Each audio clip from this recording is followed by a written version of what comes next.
Welcome new and old friends. My name is 2482, and today, 42 decided we should do a little compilation. This is going to be 13 spooky horror stories. We're starting the stories in last November and ending in March of this year. Please remember to like, subscribe, leave a comment, and share this video with anyone who might enjoy it. Turn off your lights, make sure your doors and windows are locked. Things are about to get spooky. The fact that the victims' organs were removed with surgical precision and while they were still alive wasn't what was bothering me. What was bothering me was that the cuts appeared to originate from inside the victim's body.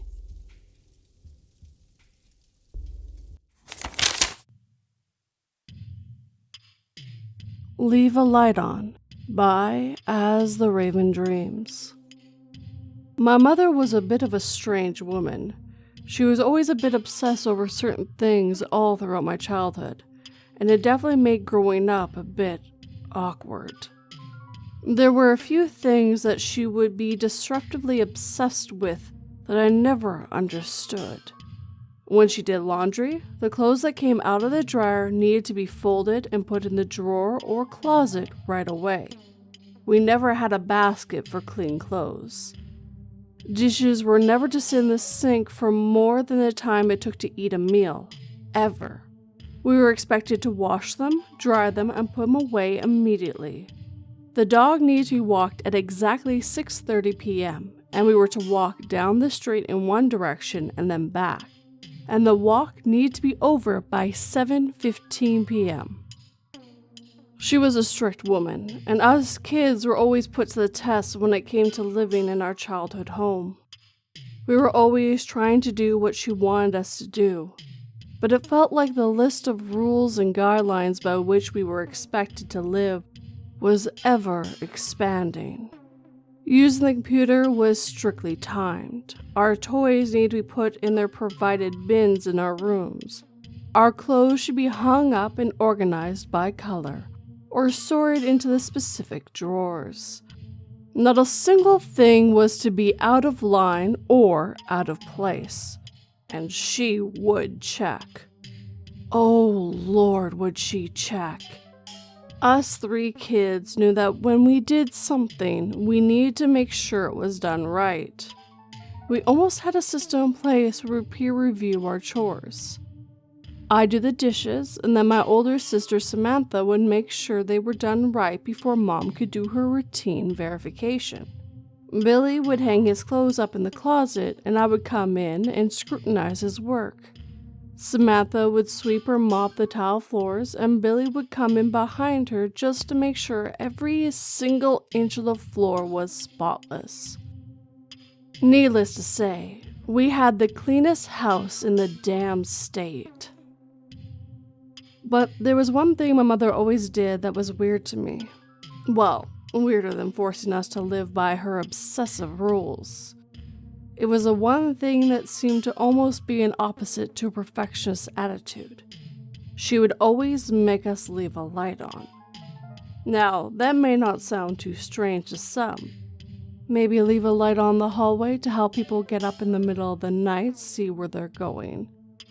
Or maybe leave the kitchen light on downstairs for whatever reason. But it wasn't like that. When she told us to leave a light on, it was in every single room, every single night. I had a small lamp on my writing desk that I had to keep on.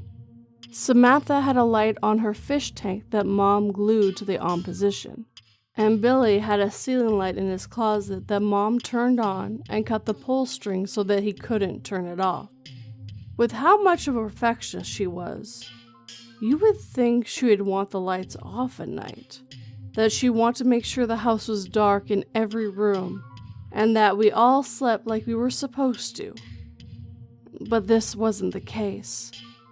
she would leave the light on above the stove every night, leaving the lamp on in the living room, making sure the small plug-in nightlights were on in the hallway, and even went as far as installing a secondary light in the bathroom that was wired to a switch in her room. Obviously, this made going to bed a very awkward process. She would tell us that it was bedtime, and we would all march together through each room making sure that there was a light on. And we would split off one by one to bed with everyone saying goodnight together until my mother went to her room by herself and shut her door. We all had doors to our rooms, but she never let us shut them overnight. We had to leave at least a part of the way open.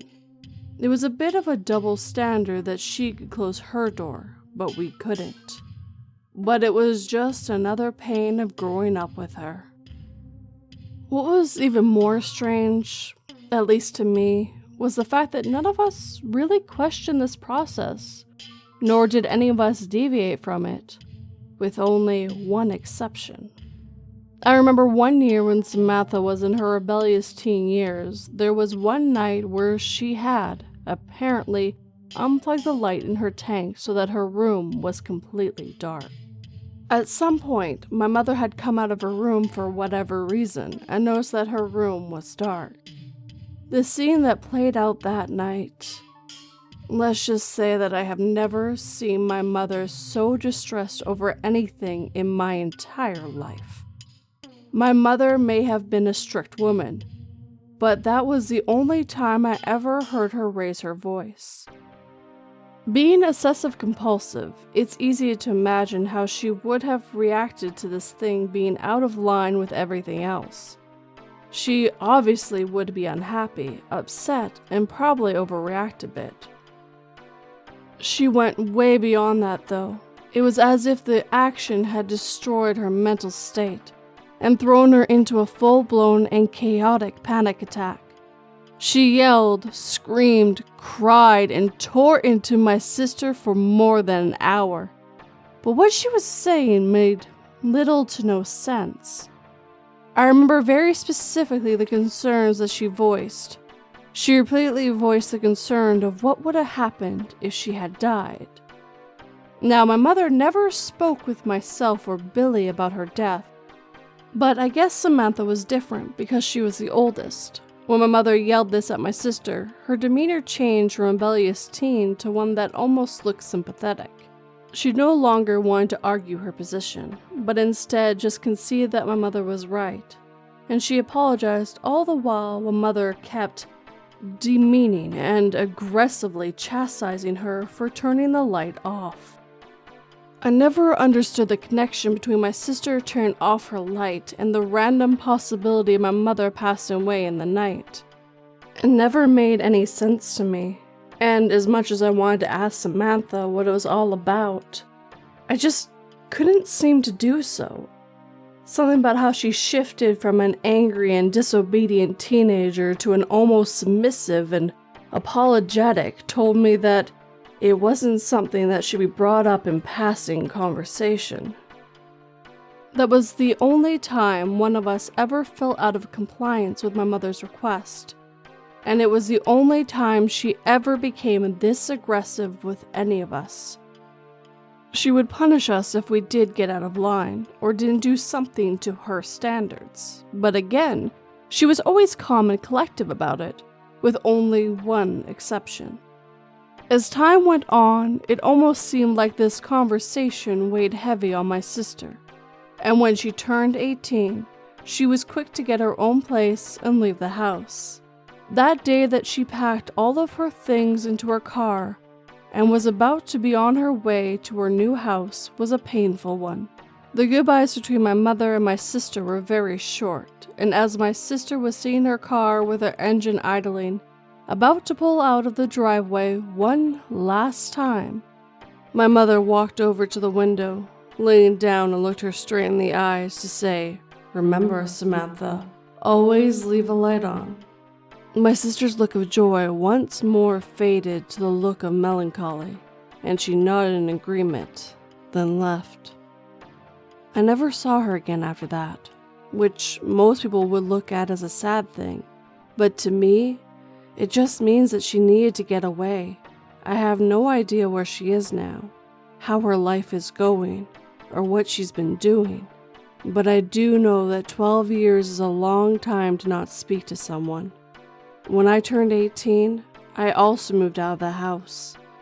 But I moved into a small apartment just down the street. I couldn't bring myself to leave my mother, no matter how strict she was, or my brother behind like Samantha had. My mother gave me the same lecture about leaving a light on when I moved out as well, and I agreed to it. And since it had been so ingrained in my brain over the years, it wasn't hard to keep doing it.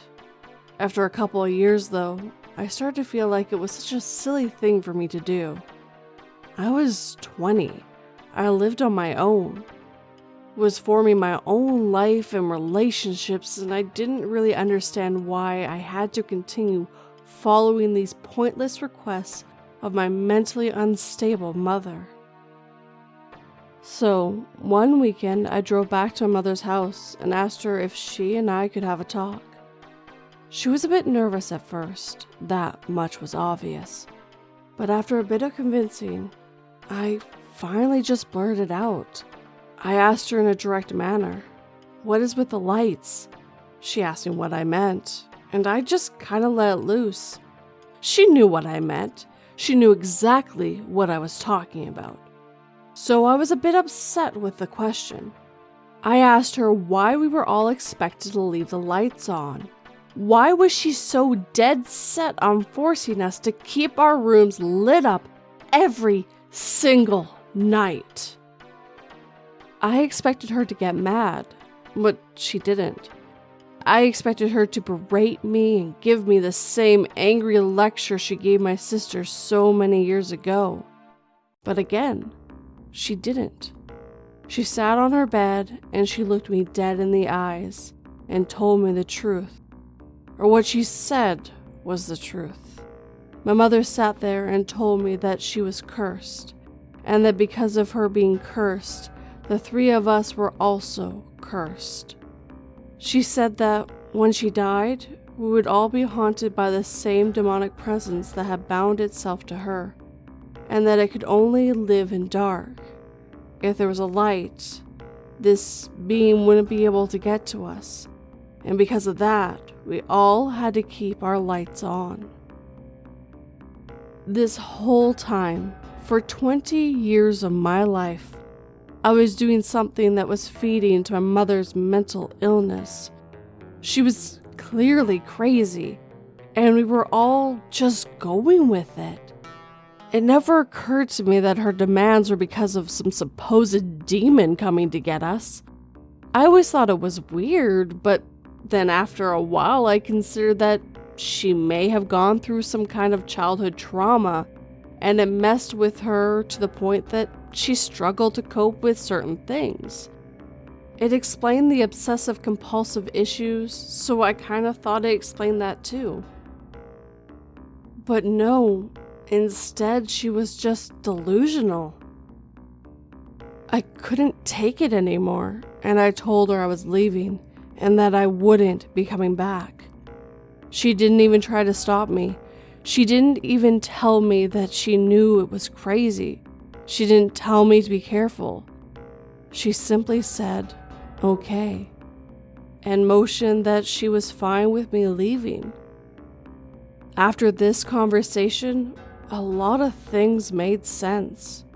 Her issues, her compulsions, why my sister left and decided that she would never want to come back.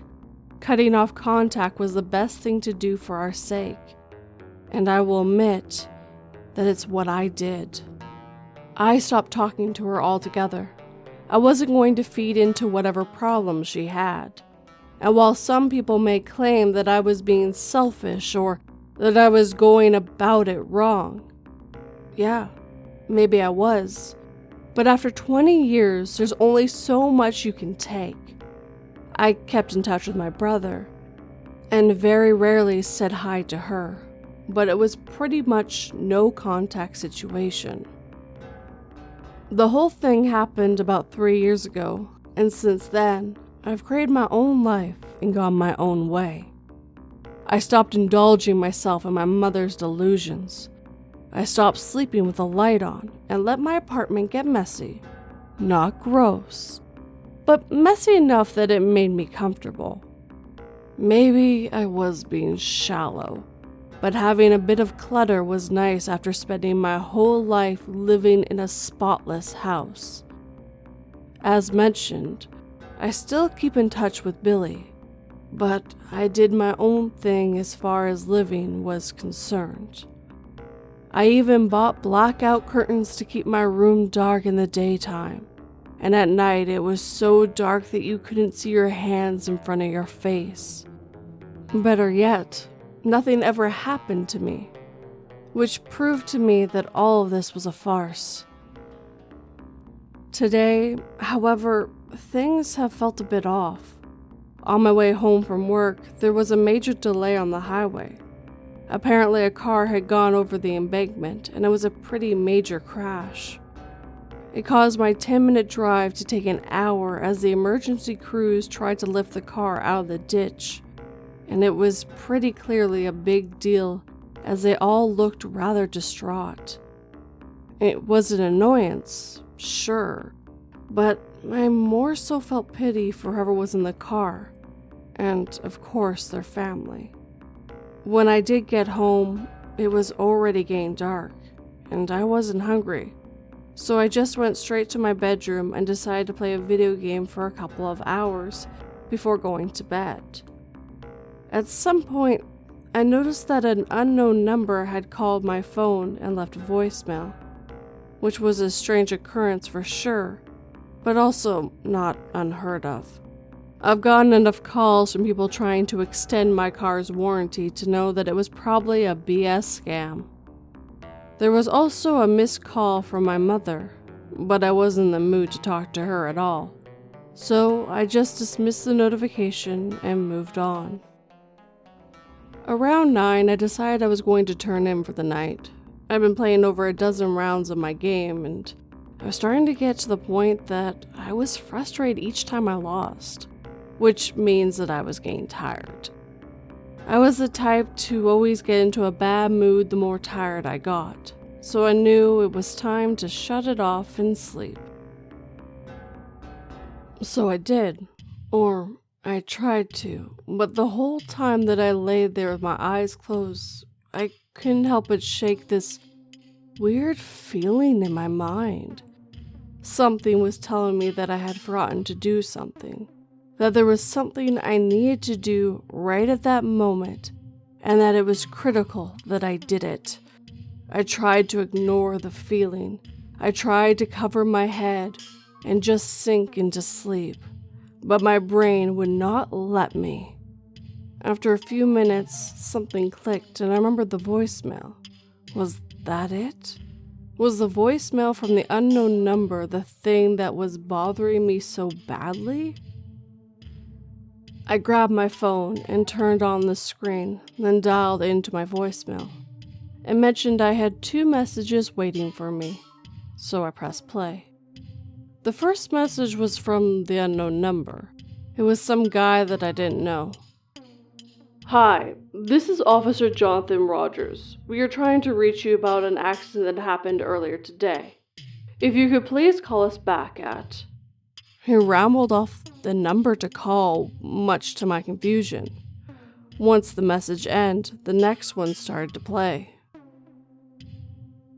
The voice in this message was much more familiar, though its tone was calm and warm. It was my mother. She sounded happy, almost like something had happened that had put her in an incredibly joyous mood. The message was simple. I wanted to call to let you know that I love you and I forgive you. I know someday you'll understand what I went through, you'll understand what I said to you. Until then, my dear child, leave a light on. As obvious as it may seem from the outside, I was slow to piece together the puzzle that was put in front of me, mostly because I didn't have the time to really think it through. As the message ended and I hung up the call to my voicemail, I locked my screen and tossed my phone onto the floor, and then just stared up at my ceiling, lost in thought. I stared into the absolute darkness that was my room, and I slowly connected the dots. However, as I started to put everything together, I noticed something strange about the shadows that covered the ceiling of my room. Something that almost felt like movement. My tired eyes tried their best to absorb the darkness and create an image for my brain to identify. But the blackness started to move, to pull down towards me as the room felt like it was spinning. Then, as the shape fell slowly towards my face and my brain started to plot out the three-dimensional points of whatever I thought I was seeing, a few things crossed my mind. The first of which was, maybe my mother wasn't as crazy as I thought she was. Maybe she had a point. And maybe there are things out there in the darkness that we don't realize. The second thought was, I really hope that whatever those glowing red eyes belong to doesn't see me.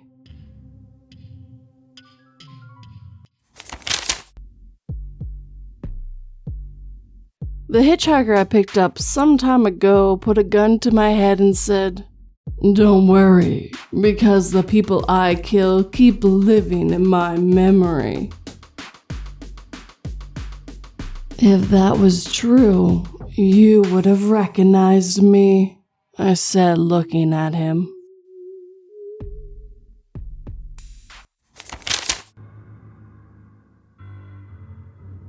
Has anyone heard of Patience, Massachusetts? By Spin Alt Twist 95. Patience, Massachusetts.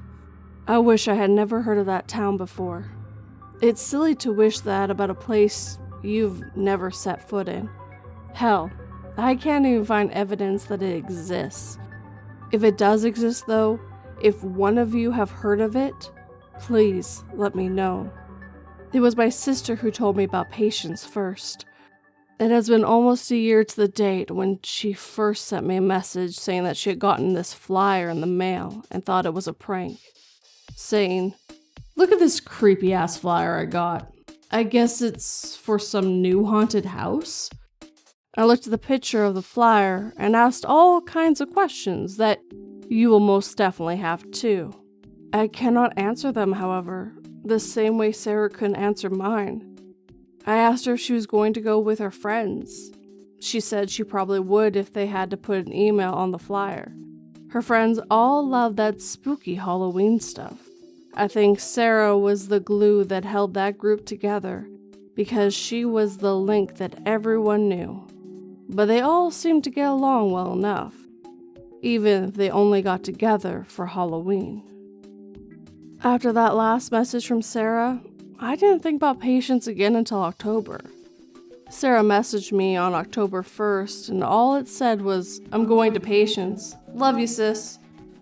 And that was the last time I heard from her, if you couldn't already have guessed that.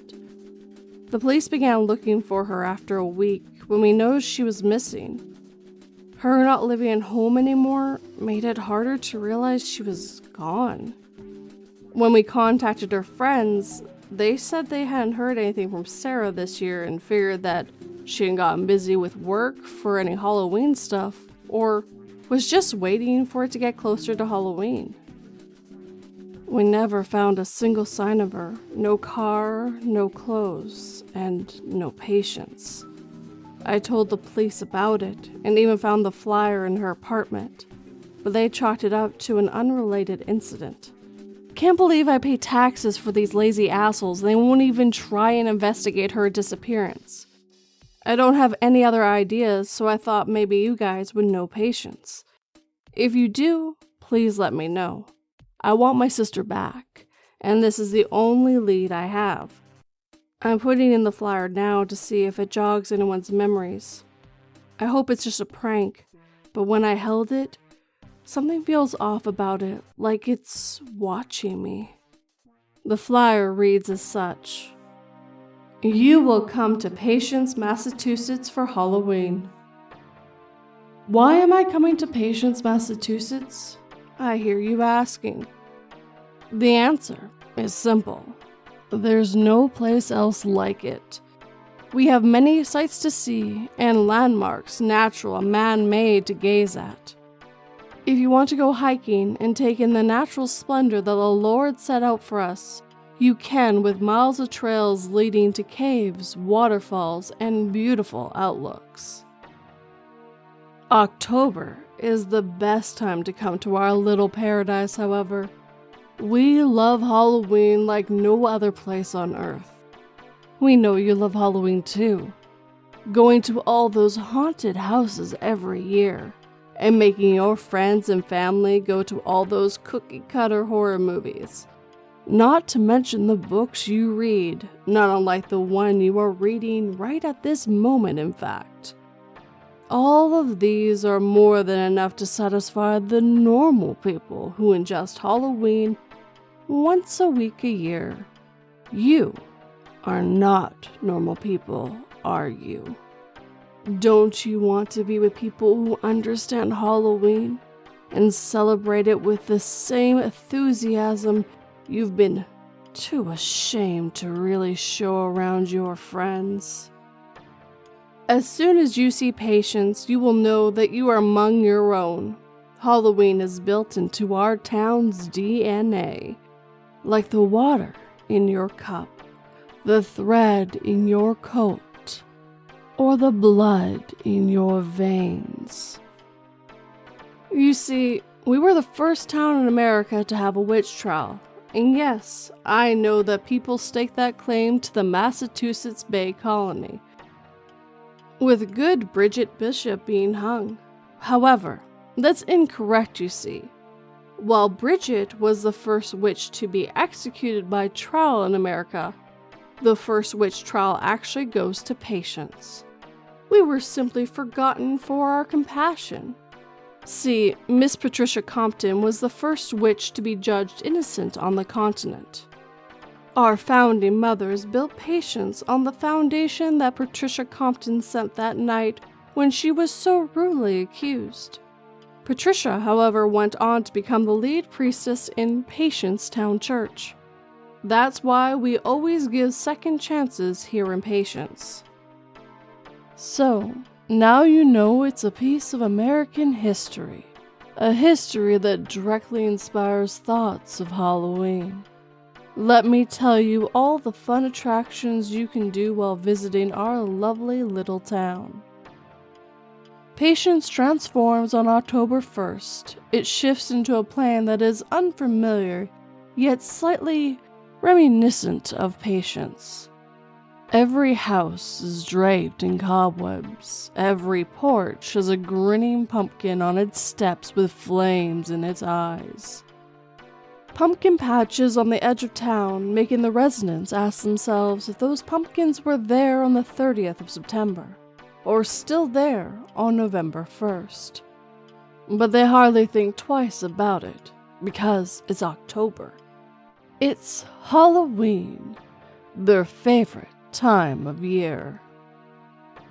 The residents love Halloween so much, in fact, that they dress up all month. You read that correctly. All month is Halloween in Patience. They walk the streets dressed as werewolves, vampires, priests, and witches. They are so dedicated to the experience of your visit that they are fully in character. This is just another example of how serious we take Halloween experience here in Patience. In Patience, you will stumble into Halloween.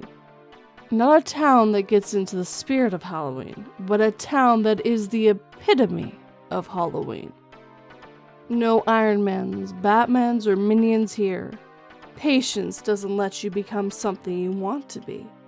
It lets you become what you are. As you walk down our streets, you'll see the church with its crosses on the front lawn, with skeletons attached to them, with the ones in the center with nails through their hands and feet. As you take a left past the church, you'll see the cemetery, with its small gravestone speaking out as a beacon to the dead. As you look away, you will think you see something and quickly turn your head back. Fingers slowly splitting the earth and pulling out of the grassy resting place, as you consider why these skeletons only have eyes and no skin. Just eyes hanging in their sockets. You'll move on before you can think of an answer, however.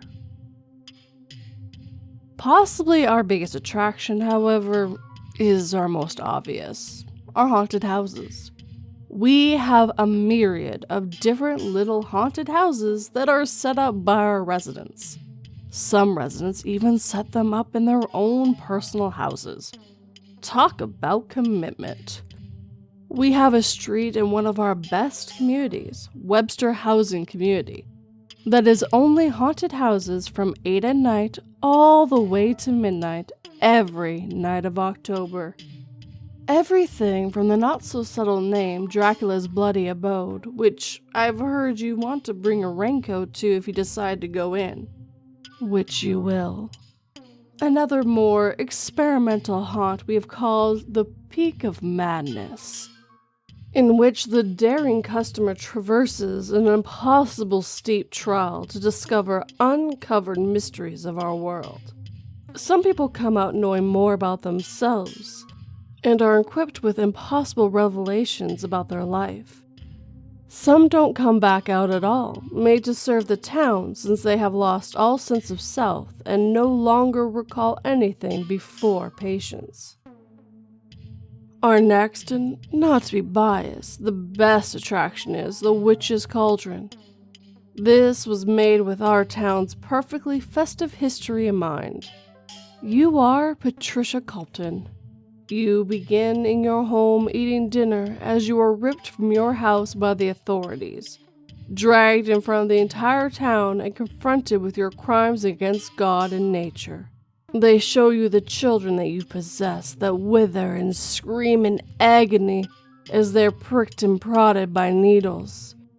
They show you the burns that gather at their ankles and wrists as if they're being held down by Lucifer himself. The questions you'll be asked is if you entered into a pact with the Dark Ones. They ask why you torture these children. What do you get out of all of this? You smile, not even sure why you're doing it. You realize your body is no longer your own. It's hers to control now. She replies through your mouth, "Yes, I have entered into a pact with he. My name is in his black book as well as my blood. He showed me what secrets I craved, and I know which masters should be served. You claim to serve Jesus, but you do no such thing. You serve yourself. You use your God for favors and respect among the people. I had patience, however. I set out to show the rest of this congregation you've gathered here in his woods the truth. The same truth he showed me."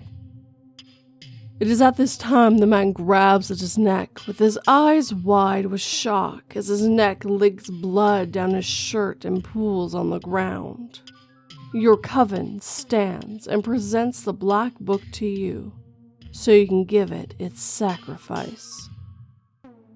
Your visions of Patricia fade away, and you realize you're in a house with me, and in front of you is a table that holds a book. A black book that you try to inspect, but your eyes protest and slip off the tomb. You'll feel as you imagine the skeletons felt. Your attention focused back to me.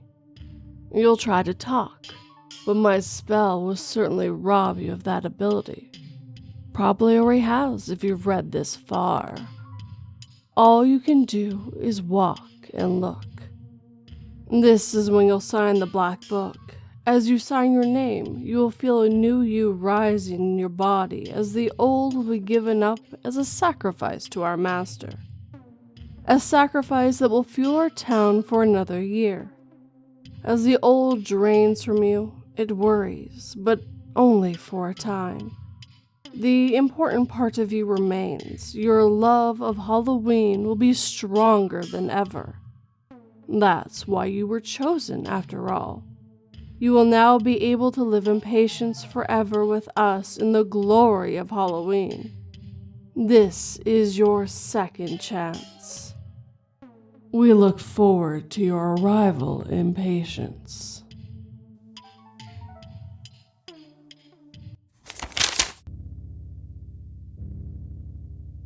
After 2 days of hiking through rugged terrain, I finally made it to the abandoned prison. I was looking at the blood stain in what must have been solitary confinement when I heard the door slam shut behind me. My parents leave a few crucifixes in my room every night to help me go to sleep without the apparent boogeyman I talk about all the time. This does not help because the boogeyman snaps the crucifixes in half to reach me.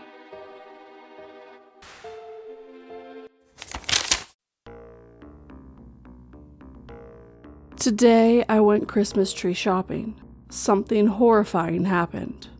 By Blair Daniels. Growing up, I never went Christmas tree shopping. We had a fake tree from the 90s that sat in our basement, only to come out in an elaborate assembly ritual every year. Sorting through 100 plus plastic branches took hours, but it was something we were supposed to be grateful for. Just be glad you're not out in the freezing weather or trying to haul a 50-pound tree onto the roof of the car, my mother would say. When I moved into a place of my own, though, I decided to put an end to this nonsense. We're going to get a real tree this year, I told my boyfriend Robert. We only had a 600 square foot apartment, but I was determined. We'd get a tiny, skinny little thing to rival Charlie Brown's if we had to. So one December evening, we went out to the local farm to choose our tree. I'd never been Christmas tree shopping before, but as soon as we arrived, I knew I loved it.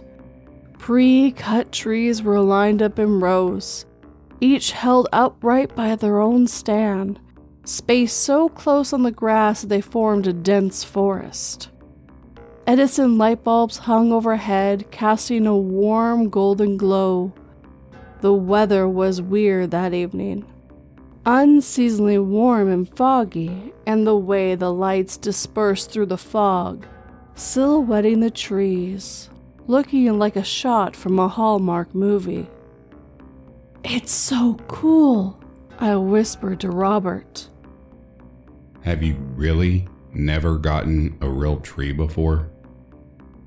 Yep, never. "Hey, what's that?" I asked, pointing to the end of the field.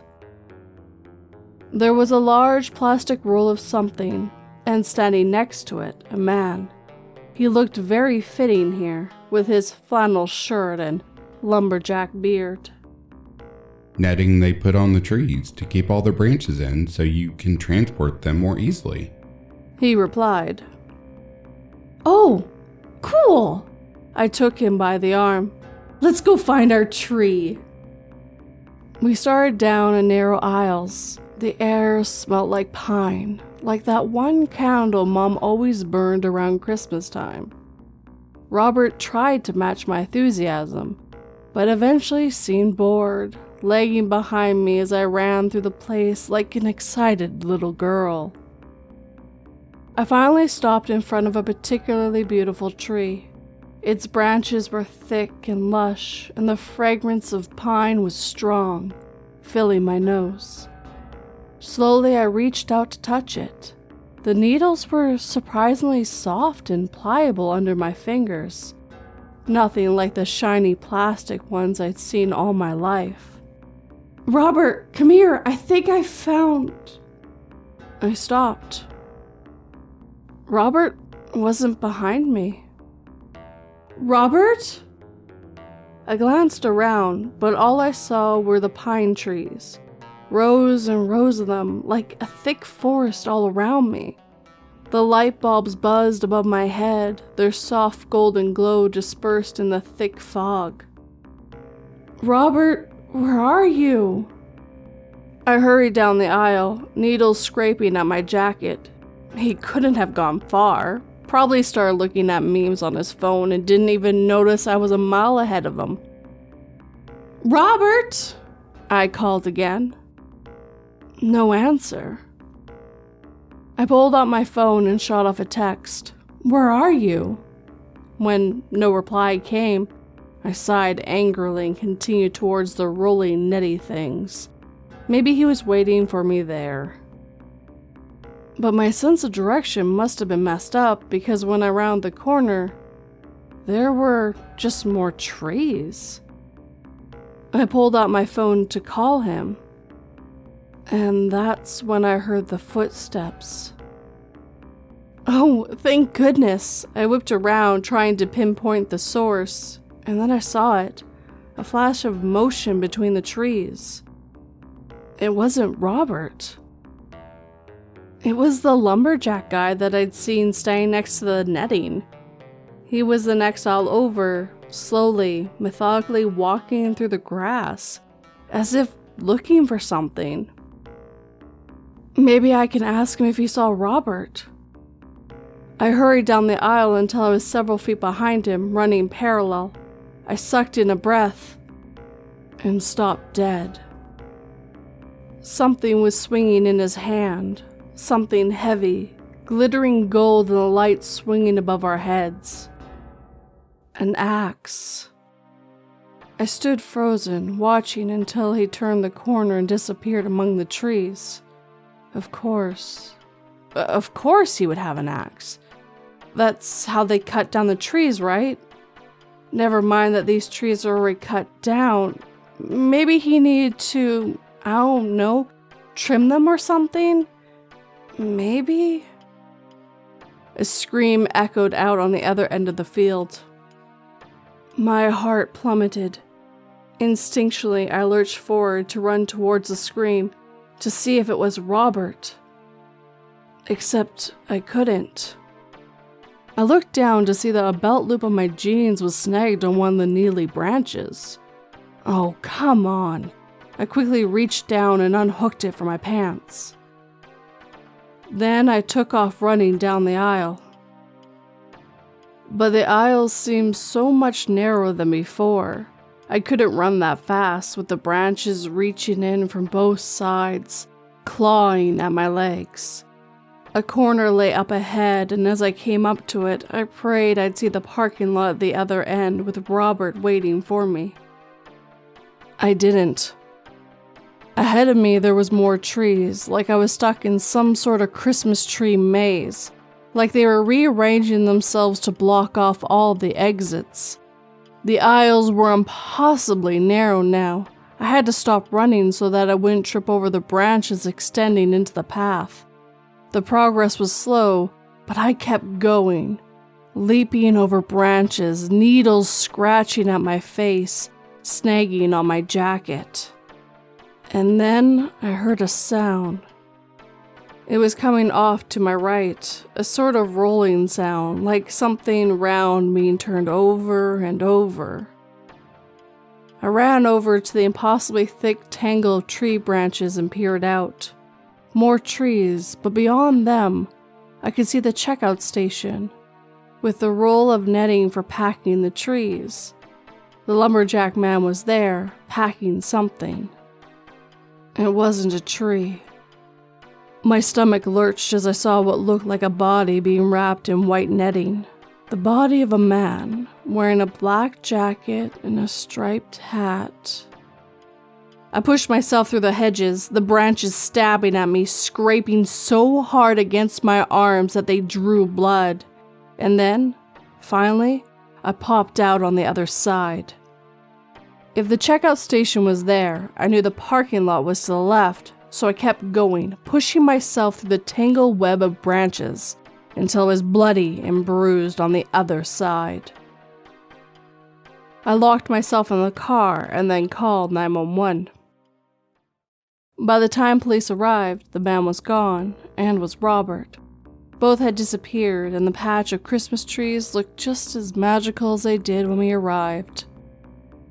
The police have been searching for Robert for the past 5 days. Nothing has come up.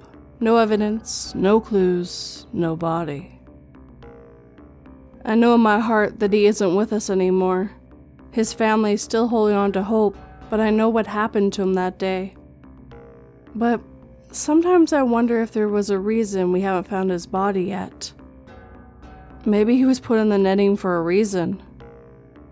Maybe that farm doesn't only sell trees.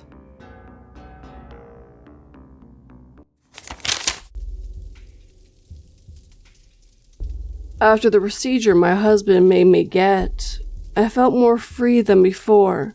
No silly emotions to get in the way. I wanted him to feel this way too, but I don't remember how the procedure went, so I put the ice pick to his temple and swung the hammer down.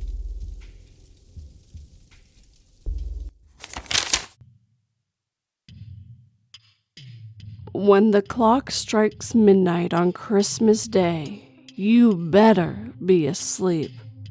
By The Eagle Strikes. Perhaps I should start from the beginning.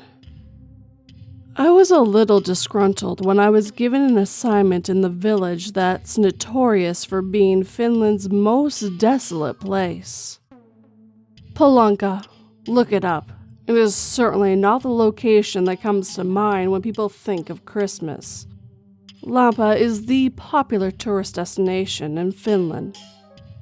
I was sent to Polak with a cameraman to interview residents for a fluff piece about remote villages.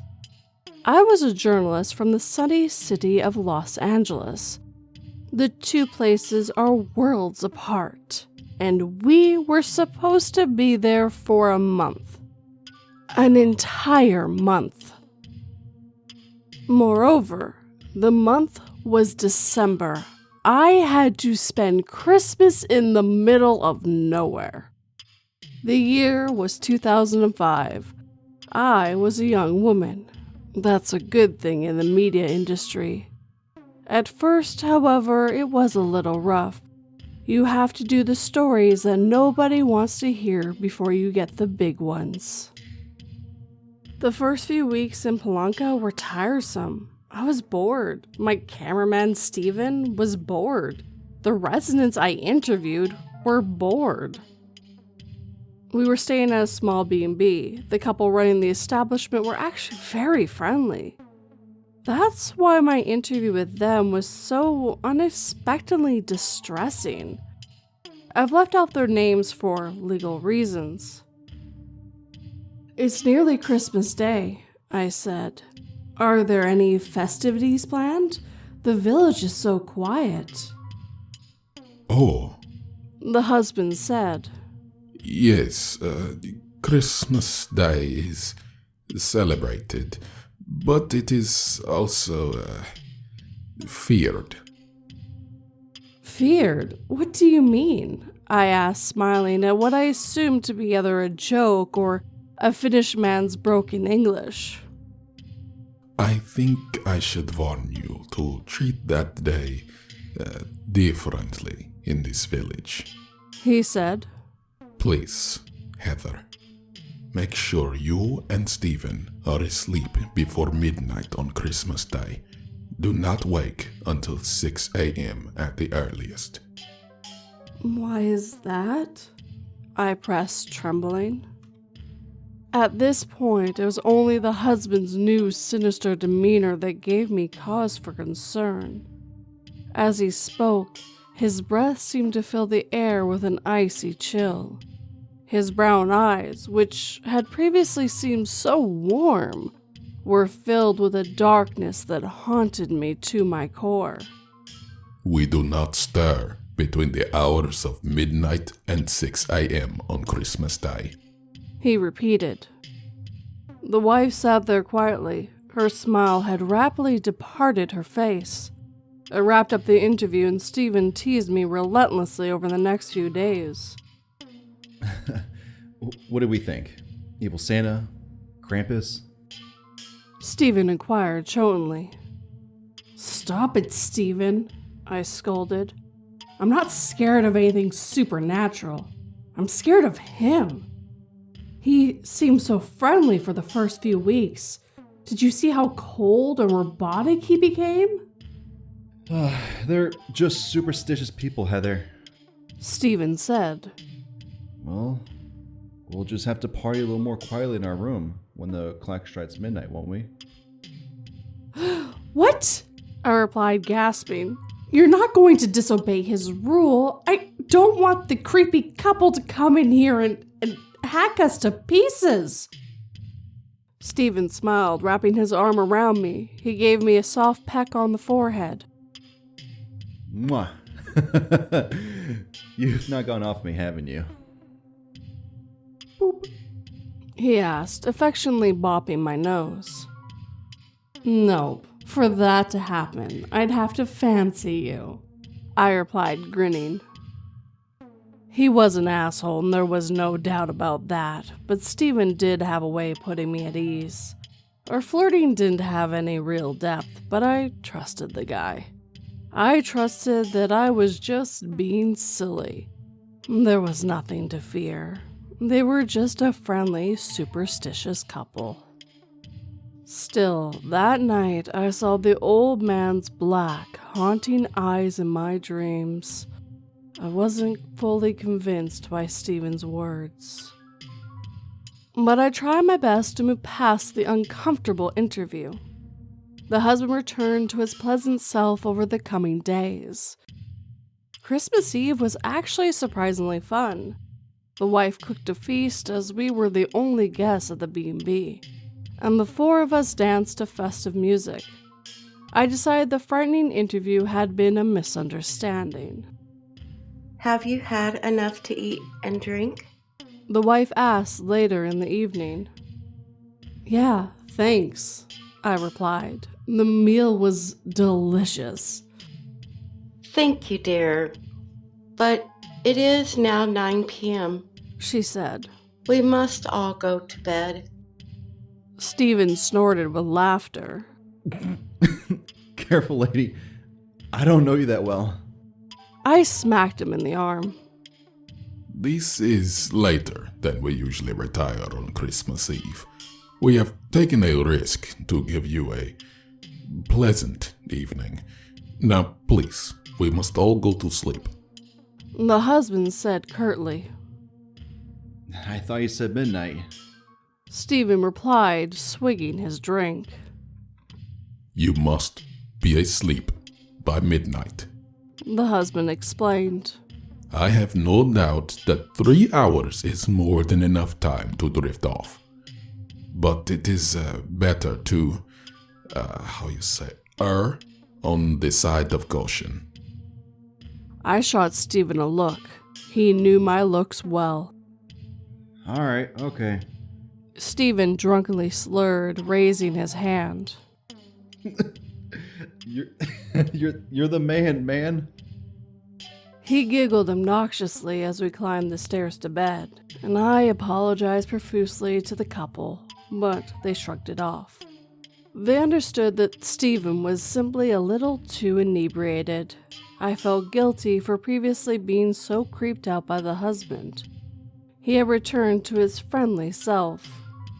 In hindsight, I realized he was probably just relieved that we were going to bed early. Don't be so sour. Stephen chuckled, hugging me from behind. I pushed him off, clambering into bed. Wait, you're not seriously going to sleep, are you? Stephen laughed, looking at his watch. It's 9:14, Heather. I'm respecting their one rule, I replied, tucking myself under the duvet. Suit yourself. Stephen shrugged. I'll just watch TV on the lowest volume and keep drinking. Please get in bed, I requested. I'm sure I'll pass out before midnight. He chuckled. Don't worry, I won't get us in any trouble with the spooky owners. I don't remember falling asleep. What I do remember is waking up. That, in fact, is something I cannot forget. I opened my eyes. There was some sort of commotion outside the window. I checked my alarm clock on the bedside table. 4:07 a.m. I had woken up too early. I had a vision of the terrifying old man. I pictured him charging into our room and butchering us in our beds for disobeying his rule. "Stephen," I whispered into the darkness. He wasn't in bed. He wasn't in the armchair in front of the small TV. He wasn't anywhere in the room. I heard footsteps outside. Snow was crunching beneath their feet. There was a muffled voice. It sounded like screaming. I scrambled out of bed and ran to the window, tearing the curtains open, and saw something that still haunts me every waking and sleeping hour. Wandering through the snow, an 8-foot-tall abomination left a trail from the front door of the B&B. It was a hulking figure, unlike any earthly creature I've ever seen. Its skin was black. I still don't know whether I was more horrified by this monstrosity or the half-alive body of my cameraman that was dragged through the snow. Stephen would have been able to see me standing in the window, but his eyelids appeared to be sewn shut. I realized his mouth also was sewn shut, which explained the muffled screams. He was missing all 4 of his limbs, but there was not a spot of blood on him. It seemed his limbless torso had also had its wounds neatly stitched up. The only mess he left behind was a yellow trail of urine. I clasped my hand to my mouth, futilely attempting to mute the sound of my tortured wail. It was no use. The creature stopped walking. Unclenching its right claw, the being dropped Stephen's nearly lifeless body into the snow. The demonic creature slowly turned around to look at the window. Perhaps it had not even heard me. Perhaps it had sensed that, like Stephen, I was not in bed. I had broken the rule. The being's face was crimson red and floated in the center of its pitch-black head. The thing had no eyes, but I know it saw everything. It somehow sensed I was awake. The creature's mouth was stretched into a wide, toothy grin that curved from one side of its face to the other. I unleashed a primal scream into the sweaty palms of my hand. My eyes swelled with tears as I stared into the featureless face of the thing I was sure would kill me. The being started walking back towards the bed and breakfast. I leaped away from the curtains, tripping backwards over the bed. I needed to fall asleep, but I only had seconds to do so. Even if I hadn't been in a state of sheer panic, it would have been nearly impossible to achieve that. Suddenly, I had an idea. It was a bad idea, but it was the only option. I knew how to make sure I wouldn't be awake when the creature reached my room. I had to knock myself out. I could have held my breath, but that would have taken too long. I heard the front door of the building open and close. There were heavy footsteps on the creaking floorboards of the downstairs hallway. I did a dangerous thing. Obviously, it's not something I'd advise anyone else to do. I could hear the stairs creaking. The creature was getting closer. My heart was pounding. I hoped I would pass out from fear. I backed away from the window to get a running start. Then I sprinted towards it. At the last second, I lunged for the windowsill, ensuring that my head made contact with the sharp corner. When I woke, it was morning. It worked. My crazy plan worked, and I was alive. I had an obnoxiously large lump on the side of my head, but I was alive. The bump didn't kill me, and the creature didn't kill me. I thought for a fleeting moment that the whole thing might have been a dream, but when I clambered to my feet, I received a horrifying confirmation of what had transpired during the early hours of the morning. There was a trail through the snow. It was the width of a human body. It led from the village and vanished beyond the visible horizon. Stephen was gone. Merry Christmas. The somber voice came from behind me. I turned to face the old man, who was standing in my open doorway. It was so many years ago, but I don't remember opening the door. Perhaps the creature entered my room. Perhaps it checked that I was not awake.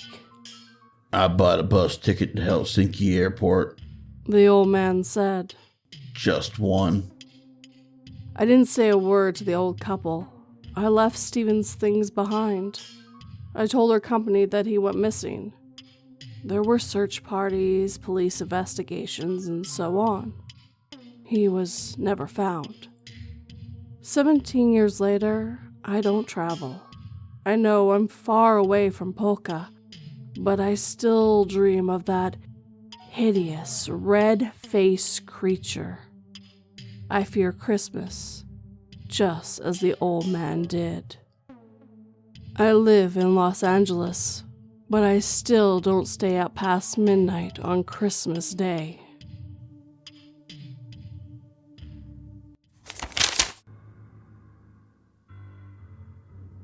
After a long, hard day, I entered the dark house, going into my bedroom and curled up with my wife.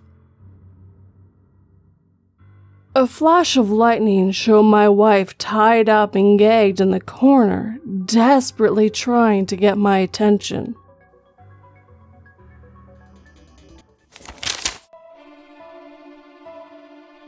"For my third and final wish," said the mortal, "I want to be the richest man in the world." Angry that yet another human had backed out of their promise to use their third wish to free me, I snapped my fingers, and the weight of the world's currency, precious metals, and gems crushed that wretched mortal to death.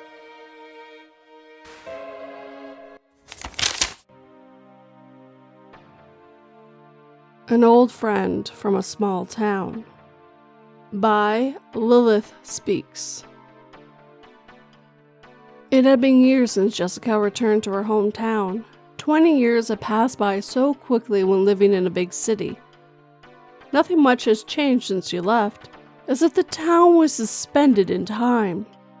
The storefronts remain, faces change, men and women grow old. At the heart of it all, it's still the same old town.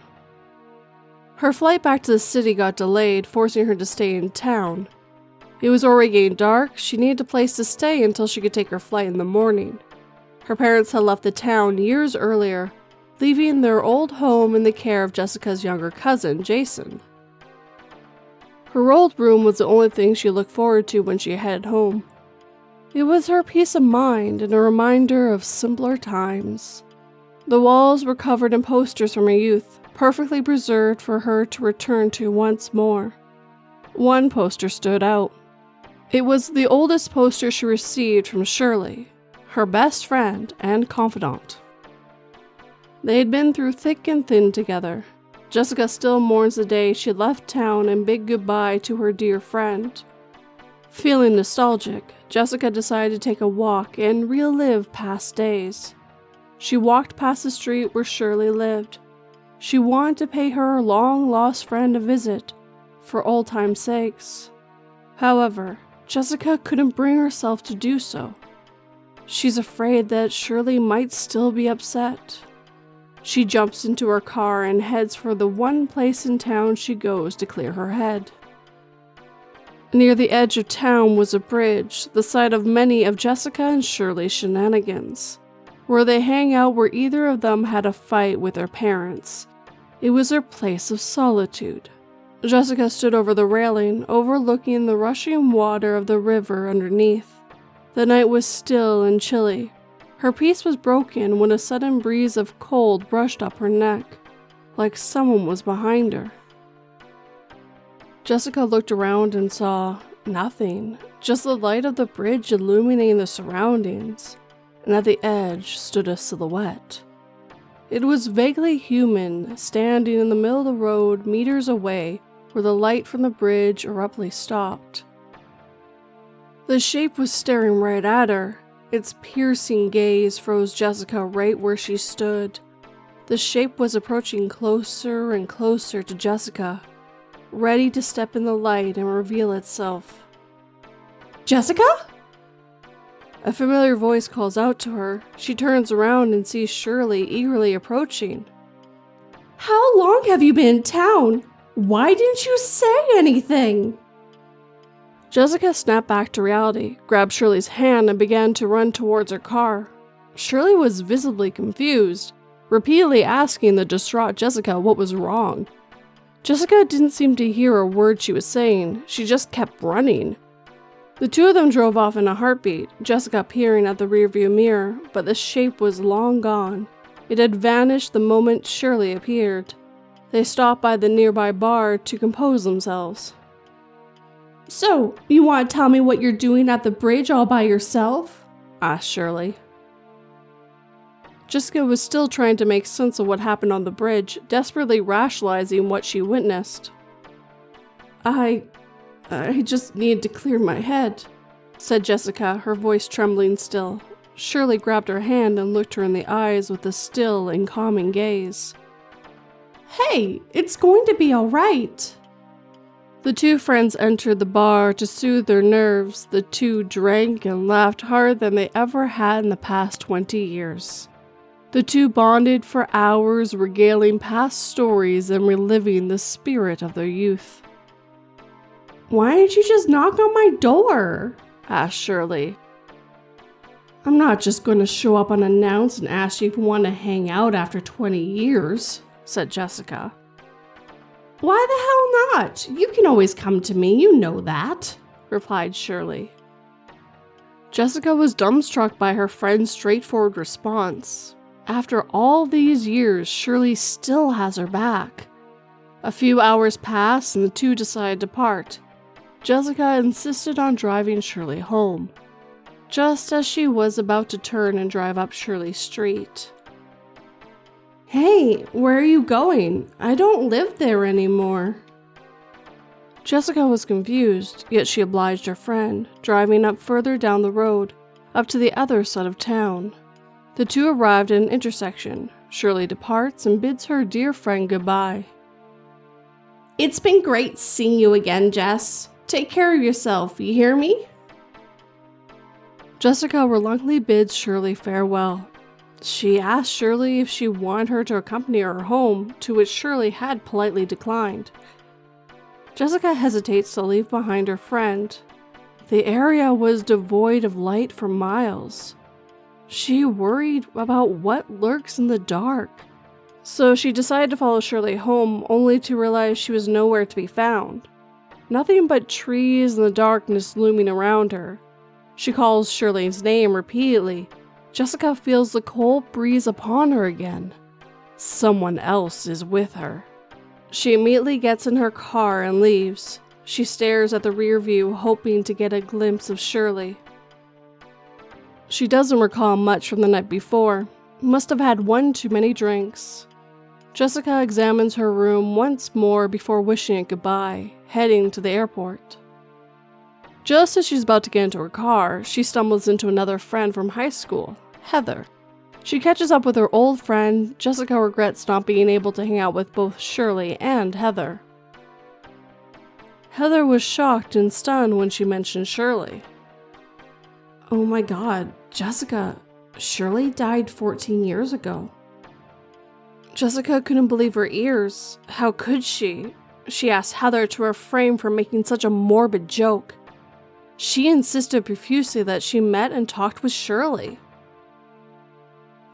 I'm sorry, Jess, but she's gone. The police said she was last seen in the intersection way past town. 2 weeks later, she came up, strangled, left in the ditch meters from that intersection. We don't know who did it, but they say they saw someone in black around the area. Ever since then, we've been avoiding going out in the dark.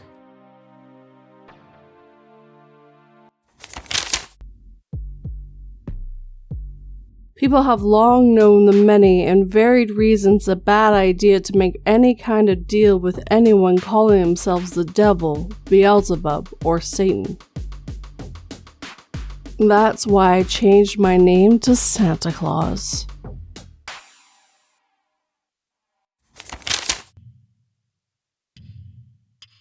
There's an old lady at the door, and I can't make her leave. Bye, Luca Luna. She showed up maybe at 6 p.m., perhaps a little later, but it wasn't more than an hour after my parents left that she came. Before you ask, no, I've never seen this one before. If I had, her face would be the star of each and every one of my nightmares. There's no reason for her to be here. Let me in, she keeps calling. Let me in. Her voice is like the crack of tree limbs through the autumn wind. Quiet, yet pervasive. I keep calling my mom, but she's not answering. I'm seriously starting to think about dialing 911. Consequences be damned. That old lady.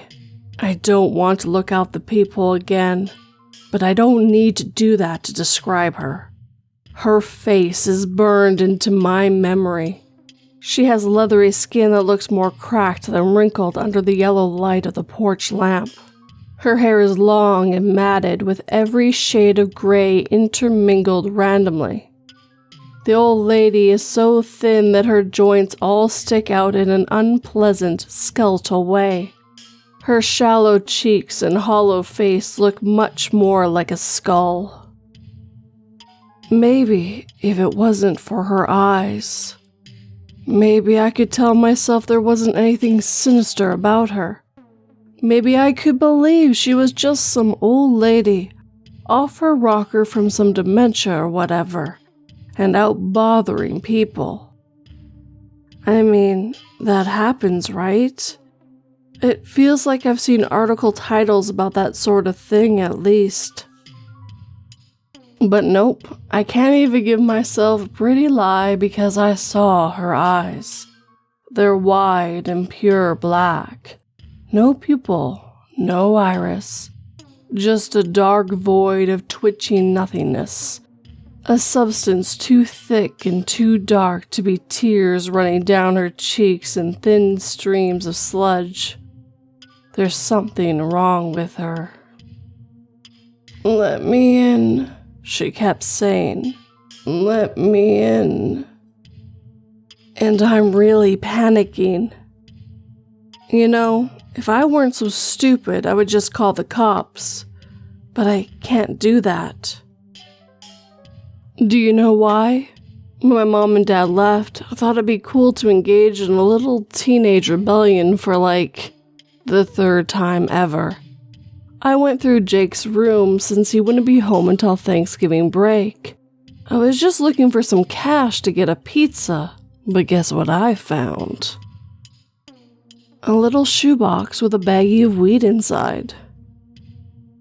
And do you know what I did? I tried to smoke it. Notice how I said tried. I've never done it before, so I had to watch a YouTube video to figure out how to roll. Well, That's irrelevant. I didn't come here to embarrass myself. As I was saying, cops. Mom still isn't answering her phone. Dad's must be dead because he keeps going straight to voicemail. I can't call the cops. The house smells like stupid skunk. But that old lady isn't leaving. She keeps running those 2 long fingernails against the screen door. The metal scratches beneath them, and I can hardly think straight. Let me in. If I call the cops, they take me to jail, right? But if I don't, what happens then? What if she gets inside? Where will I end up? Instead of jail? Hell? I can hear the crunch of her bare feet as she moves off the porch and over to the window. I'm hiding behind the couch, but I can hear her so clearly. Let me in. It's too cold for the window to be open, but did Dad lock it? I don't know. I'm too scared to check. She doesn't pause in her mantra, and I hear her nails scratching against the glass. That telltale sliding of the window never comes. The window must be locked after all. Let me in. She keeps calling. My phone is seriously trembling in my hands, like I'm considering texting my address to my group me for my science class in hopes that one of my classmates will show up. I wish I had been more social, but it's not like I ever knew that not having friends meant not having someone to chase away this boogie woman. I don't even care if it's frickin' Sarah. If she showed up, that scared the old woman away. I'd forgive her for everything, even putting gum in my hair on the first day of high school. I hear the hedge on the side of the house rustling. Let me in. She's moving around the house and the back door. It's not locked. Okay, I got to it before she did, but what the fuck was that sound? That awful squeaking scream. Did she get the little chipmunk that lives in our yard? Dad always complains about him. It'll mess up the foundation. But he never actually does anything about it. I think he likes the little guy. He's always on the morning time. I like to think he's watching me get onto the bus safely. But against the door's glass, a visceral red with splotches of fleshy pink paints the view to the outside. Let me in. And I hope what I'm seeing isn't that cute little chipmunk. I can't see outside. I don't know what she's doing now, but I can hear her mantra and fingers as she moves along the house siding. Let me in. Let me in. And I don't know what to do. I keep dialing 911 and then erasing it because I can't go to jail. I do horribly. I can't even shower in gym class. How am I supposed to make it in prison? Do they even have TVs? I bet not. Overwatch 2 just came out. I've barely gotten to play it at all. I can't go to jail. I actually did send my address with a help. There's a monster outside my house. But all that garnered was a hear reaction from Bard and a what a loser from Sarah. Mom? She still won't answer the phone. She's got to hear it, right? Like, even if it's on vibrate, I keep calling repeatedly. She'd feel it, wouldn't she?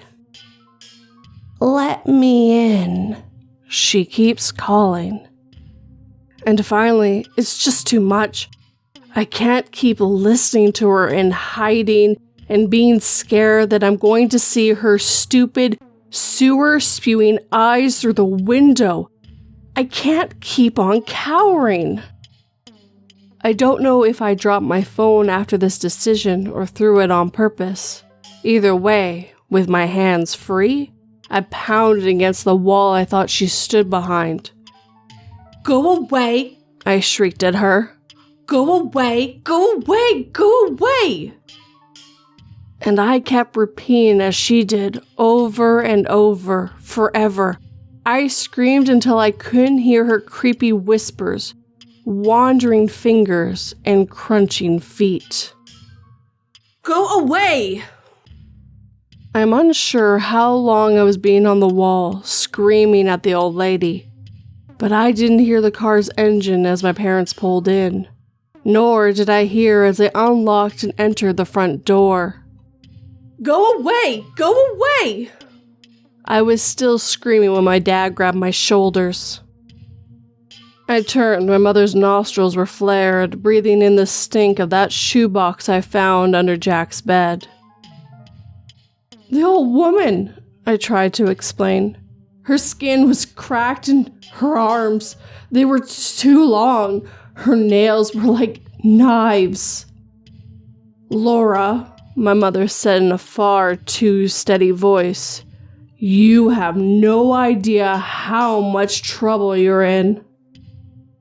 I'll spare you the detail of what came next. Threats and punishments. Lots of disappointment and anger were directed at me. Some harsh words were exchanged. And, of course, the complete denial of that old woman. That crazy drug hallucination I had. My phone was so cracked that I guess they didn't even think of taking it away, like they did everything else. But I'm glad I have it, because outside my window is a crooked shadow. I hear the crunching of crisp leaves, nails too black and too long to be entirely human, dragging themselves along the brick outside my room. And that horrible voice calling out, "Let me in, let me in." Mom locked my door from the outside for the first time in years. She's worried that I, the girl who has to be begged to leave the house, might try to sneak out. I have no way of leaving. I can't just lay here all night listening to her fumbling with my locked window, can I? I tried screaming. I tried calling for Mom and Dad. I tried begging for help. I got told to shut up the first couple of times, then ignored.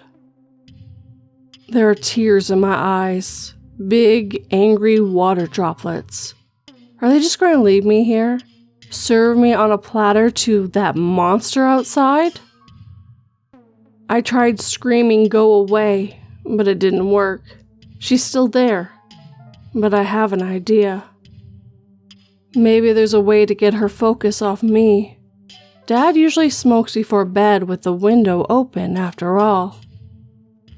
All I have to do is try my parents' room, 3 windows to the left. And the old lady doesn't pause her mantra, but it grows distant as the crunching of the leaves fades to silence. For just a moment, I can close my eyes. It's so quiet that I can almost believe that the old lady was just some sort of awful hallucination. That I didn't just redirect her to my parents. The thought of sleep crossed my tired mind, melting into the safety of my dreams. Wouldn't that be nice? Then the screaming started from my parents' bedroom. It never seemed to stop. I tried getting in my room, regretting what I had said to the monster, but the lock, I could never break through it before either. Eventually, it was just my dad left, just his deep screams that cracked as if he was just a boy my age. What was she doing to them? When would it end? I buried my head in my pillow, and at some point, sleep found me. Now it's morning. Well, barely morning. I'm still locked in my room, but that's probably for the best because I can hear her voice on the other side of the door. "Let me in."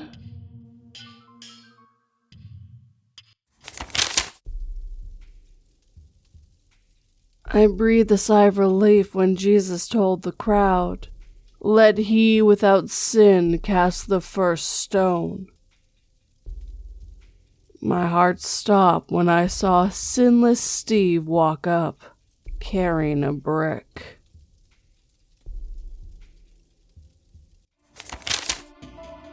My mom hasn't been the same since she returned from being lost in the woods for 3 days. Neither have I since I read her last diary entry. I'm thinking of telling the kids about my estranged twin trying to get in touch with me, but I don't want to expose them to her toxicity.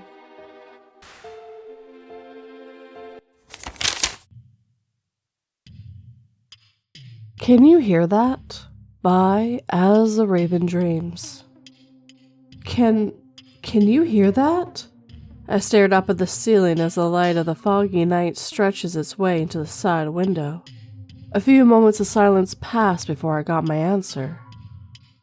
Hear what? She rolled over slightly, an annoyed huff escaping her lungs before she continued her thought. I hear a cricket outside the window. I think there's a frog out there, but I don't hear anything else. You can't hear? I paused and thought about what it was that was playing in my head. I don't know, it kind of sounds like talking. I focused on the sound a bit harder. Yeah, like people are talking. I can't make out the words, but it definitely sounds like a conversation. You're probably just hearing the TV next door or something.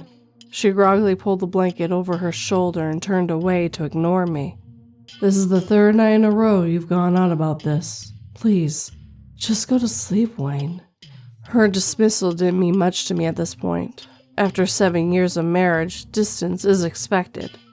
Still, the fact that she couldn't hear what I was hearing was nothing less than disappointing. If she wanted me to shut up about it, I would shut up about it. Despite this, I wasn't planning on going to sleep. I was going to figure out what the hell was going on, where this sound was coming from. For a few moments, I just laid there and stared at the cobwebs in the corner of the room. I counted the water spots in the ceiling from the time we had a hole in the roof. I traced imaginary lines in the popcorn bumps in the plaster that coated the surface above me. None of this was helpful. My brain was racing, and there was no way I was going to be able to ignore the conversation as it played out. The best way for me to describe what I was hearing, besides just saying that it was someone talking: put in a pair of earphones, set the volume on your phone to the absolute lowest setting you can, then play some sort of sports commentary, or something, but make sure that it's in a different language. Basically, it felt like that. Like I was listening to a conversation in a different language, at the absolute lowest volume possible. Despite what my wife said, this was not the 3rd night with the voices. This was the 2nd. The first night, it was simply a beeping, or something like a tone. Then the 2nd night, it turned into these voices. And while she may have wanted nothing to do with the situation, I had to agree that it was a pain in the ass. I turned and sat up on the edge of the bed, glancing over at the clock. 1:46. It was 1:45 in the morning, and I was stuck sitting there, listening to something that only I could seem to hear, unable to sleep. I pushed myself up and walked away from the room, towards the hallway and into the bathroom, shutting the door behind me. I stepped up to the sink and ran the water, then splashed myself in the face a couple times, staring at the drops as they fell into the sink. At that moment, it almost seemed like the voices stopped, like there was nothing more than silence pulsing in my ears. For that moment, it almost seemed like things were going to be okay. The moment was short-lived, though the voices were no longer what I heard. At that point, the sound of the conversation was replaced once more with the sound of the beeping. That weird, rhythmic tone that would occur every second. Beep, beep, beep. This was actually more annoying than the talking, And what's worse is that it was actually louder this time, almost like it was coming from within the same room or a room adjacent. I walked around the small bathroom with my ear to the wall, and for 3 of the 4 walls there was nothing. No indication the tone was in any of these directions. However, when I stepped into the shower and firmly placed my ear against the plastic-lined wall, I could swear the tone was louder. Part of me was certain that whatever was making these sounds had to be on the other side of that wall. I thought about the layout of my own home for a moment and became even more confused. As far as I can tell, that wall was directly against the walk-in closet in my bedroom. If it wasn't there, the sound should have been louder when I was in the bedroom. I shook off my confusion and walked back towards my bedroom, around the bed, and into the walk-in closet. It was cramped and full of clothing and various other stowaway items, but the sound didn't seem any louder when I entered. I started to pull boxes away from the wall and threw clothing out onto the floor of the bedroom until the room was pretty much empty. The tone continued, but it hadn't increased. I once more pressed my ear against the wall that was on the other side of the shower, and at that moment, it seemed that the tone had gone just a bit louder. This sound, this constant beeping, this constant droning that was sure to drive me insane, was somehow on both sides of this one wall simultaneously. I pulled back and stared at the painted drywall, that shade of eggshell white that every modern home seemed to be painted, and thought about this situation. There was no way that sound was coming from either side of the wall. I had access to both rooms, which meant that it was likely coming from inside the wall. Whatever the hell it was that was keeping me awake, whatever it was that was producing these sounds, had to be inside the wall.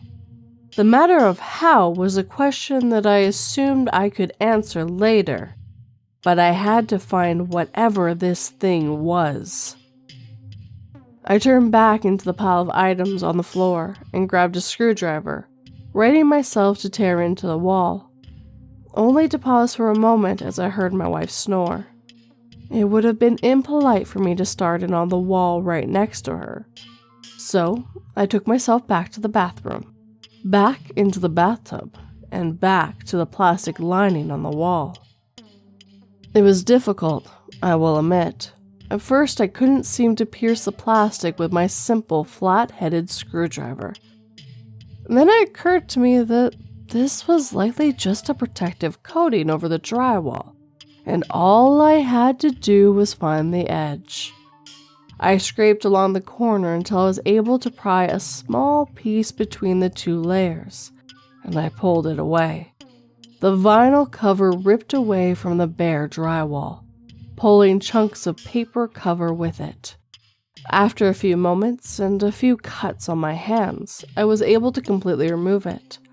I then started into the sheetrock, prying away chunks of gypsum and successfully destroying the wall of my bathroom. From an outside perspective, I probably looked crazy, but I knew I was making progress. The tone sounded just slightly louder. I stabbed the wall over and over, breaking it more and more until there was a sizable hole, leaving only exposed insulation and the piece of drywall from the closet. The wall between the 2 rooms was rather thin, but I was certain the sound was coming from there. I paused, listened closely, and waited for the next hint of where it was coming from. I could hear it, the tone, and it was certainly coming from inside the wall.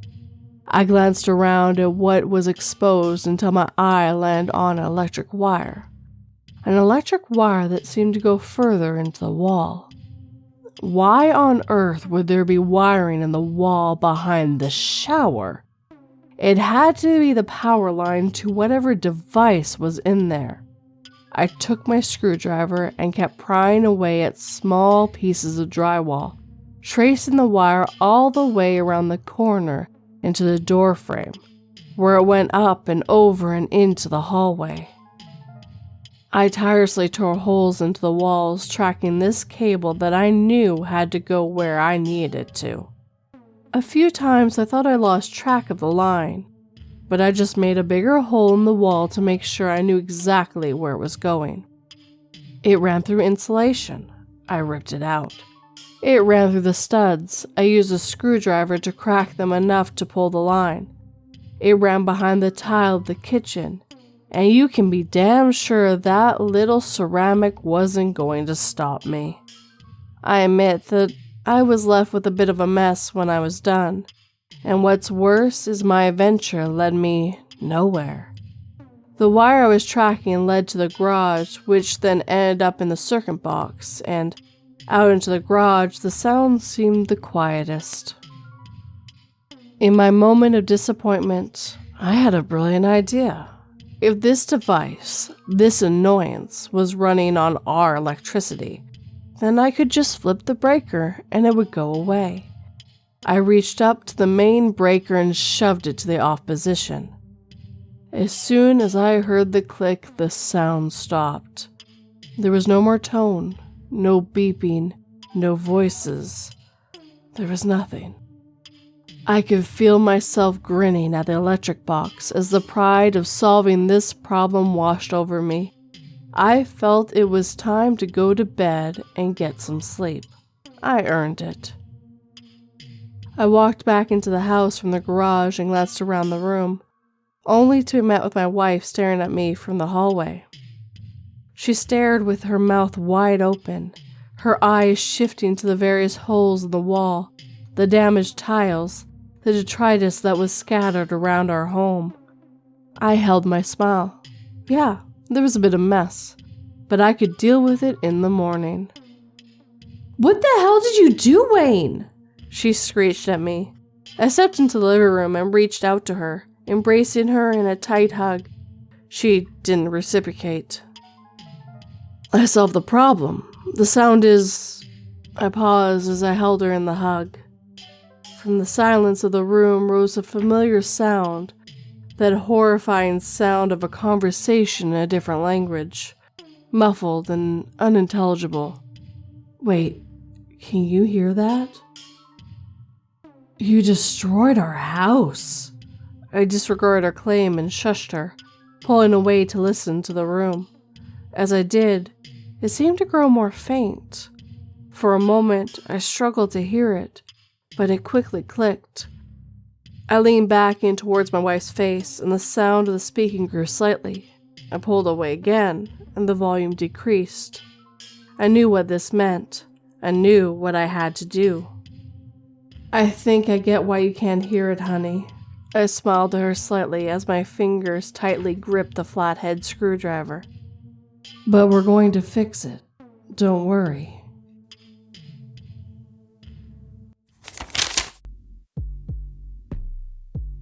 In my drunken stupor that evening, I saw across the street a mirror image of myself.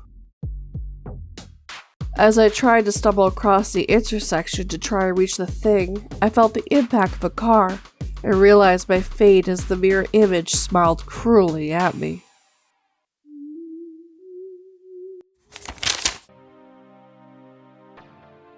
When I woke up, I didn't have a mouth. By Holly Fernwright. When I woke up, I didn't have a mouth.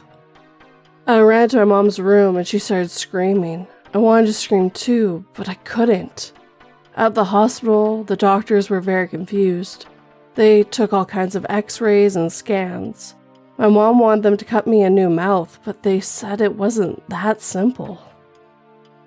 They kept me there for a few days, but aside from not having a mouth, I was fine. I didn't have to eat anymore.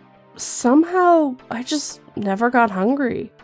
The doctors did everything they could to figure out what happened to my mouth, but after a few days, it seemed like they were more scared of why I wasn't hungry. After those few days in the hospital, they sent me home. Mom said the insurance wouldn't pay for it anymore. I was still confused, but thought the best thing to do was just to move on. Mom even seemed to feel a little better. On the car ride home, she made a joke about having one less mouth to feed. I wanted to laugh at that. Going back to school was tough. Even my friends shied away from me. So I wore a mask to cover where my mouth used to be. Even then, I could hear people talking about me behind my back.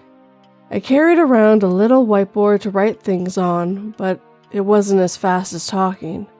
I tried to focus on my classes, but everything was just harder. Obviously, I had to drop my public speaking class. I stopped eating lunch with my friends and would go to the library to read. It was just too awkward to sit around with everyone else eating. Even when people did talk to me, it seemed like when they weren't talking about my mouth, they were thinking about it. It was the same thing at home. My mom and I used to eat dinner together every night. But now I just sat and watched TV while she ate. A few times at first, she'd forget and cook me something too. She just apologized and put it in the fridge.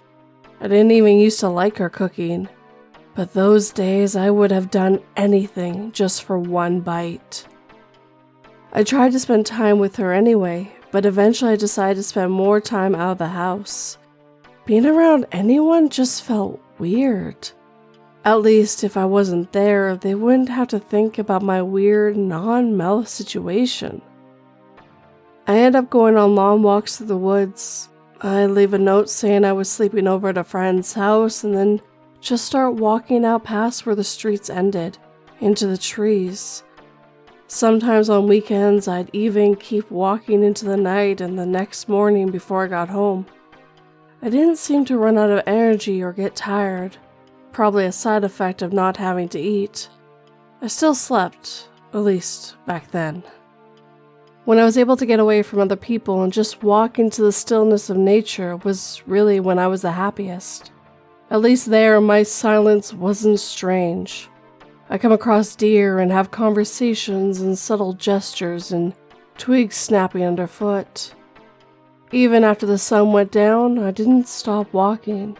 I carried a flashlight with me at first, but after a few weeks, I didn't need it. One weekend, I decided to walk to the next town over just to see if I could. I spent all night walking through the dark forest, avoiding the trails and roads. As the sun was coming up, I made it to the edge of town and walked down the empty roads as the town started to wake up. I wonder what I could do now that I was here. The few times I had been in this town had been with my mom, when we had stopped at the local coffee shop. I made it all the way to the door before I thought about what I was doing. I had no way of reliving those memories, not even a way of relating it to another person about it. I just stood there, looking in through the glass for a few moments and left. I didn't go back home after that. I just walked off into the forest again, away from the lights and the noise of the city, into the accepting stillness of the woods. Free from fatigue and direction, I walked between the trees like a shadow. My body changed further as it approved of my decision to flee. It was subtle at first. My legs grew longer to let me step over logs and streams, while the rest of my body became better at seeing and moving at night. I hadn't looked in a mirror in a while, but the last time I came across a hiker, they turned and fled. I can see the city lights from the hills. I turned my phone back on for the last time to post this, just in case anyone wants to know how my story ended.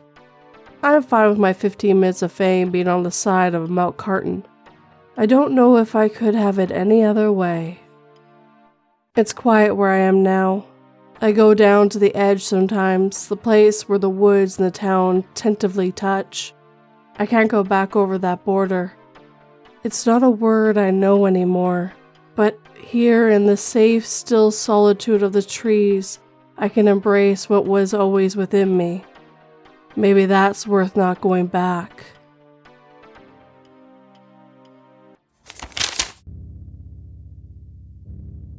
I took a uniform from a fallen enemy and hoped I could escape in the future unnoticed.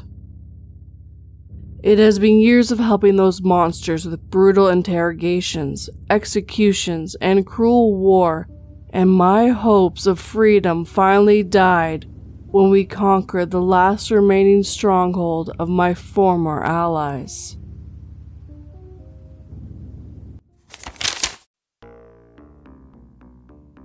I used to live by a cemetery. By Ailey. I used to live by a cemetery. I could see it from my bedroom window.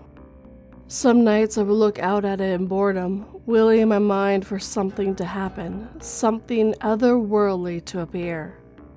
Nothing ever happened, of course. It remained dark and empty. No zombies or ghosts ever appeared. But it was a game I played with myself. Stupid, but fun. That night was different, though. That was the night everything changed. As the years went by and I grew older, my fascination with the cemetery waned as childhood curiosities do. For whatever reason, though, as I was getting ready for bed, something drew me to the window. When I looked at the cemetery, I saw that there was a light emitting from the ground at the center of the headstones. I tried to figure out where it was coming from. A car? A flashlight? Maybe somebody lit a candle? I dismissed every explanation and decided to go and find out what the light was. In all the years I lived there, I had never seen anyone on its grounds. The headstones were so old that they jutted from the earth crooked and yellow. They looked like they would crumble if you touched them.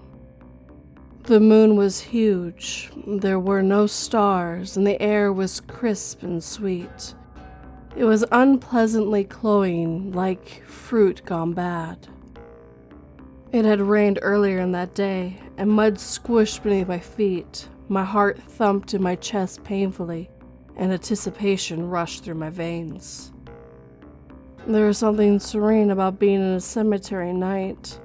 I had been here dozens of times and never found it scary. This night felt different, though. It felt different. It was as though this was the moment in my life that I had been waiting for. The light was brighter, and there were more of them. They weren't coming from the ground as I thought, but rather from each headstone. The epitaphs glowed as white as angel wings.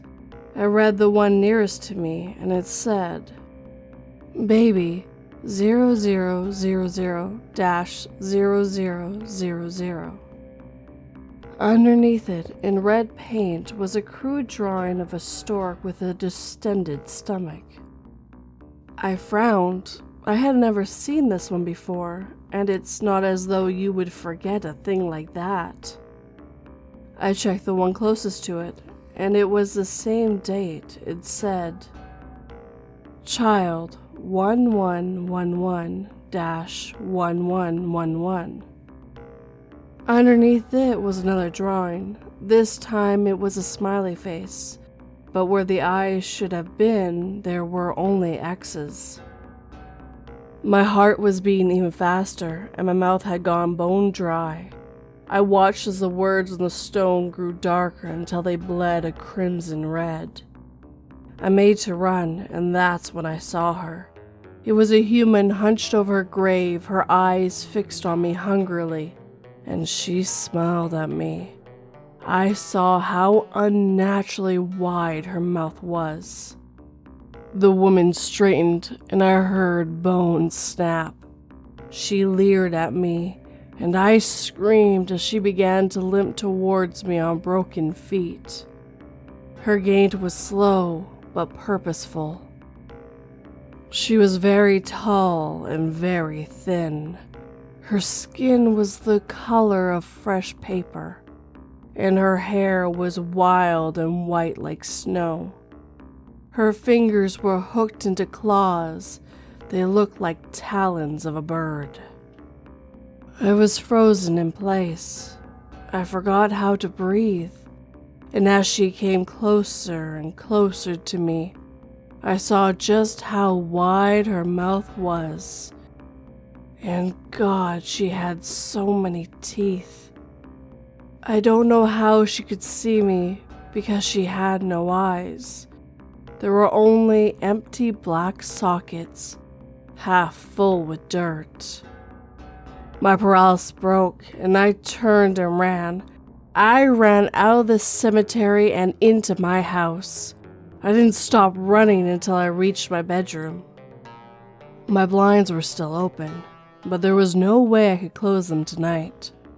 I could feel her underneath my window staring up at me with those horribly empty eyes.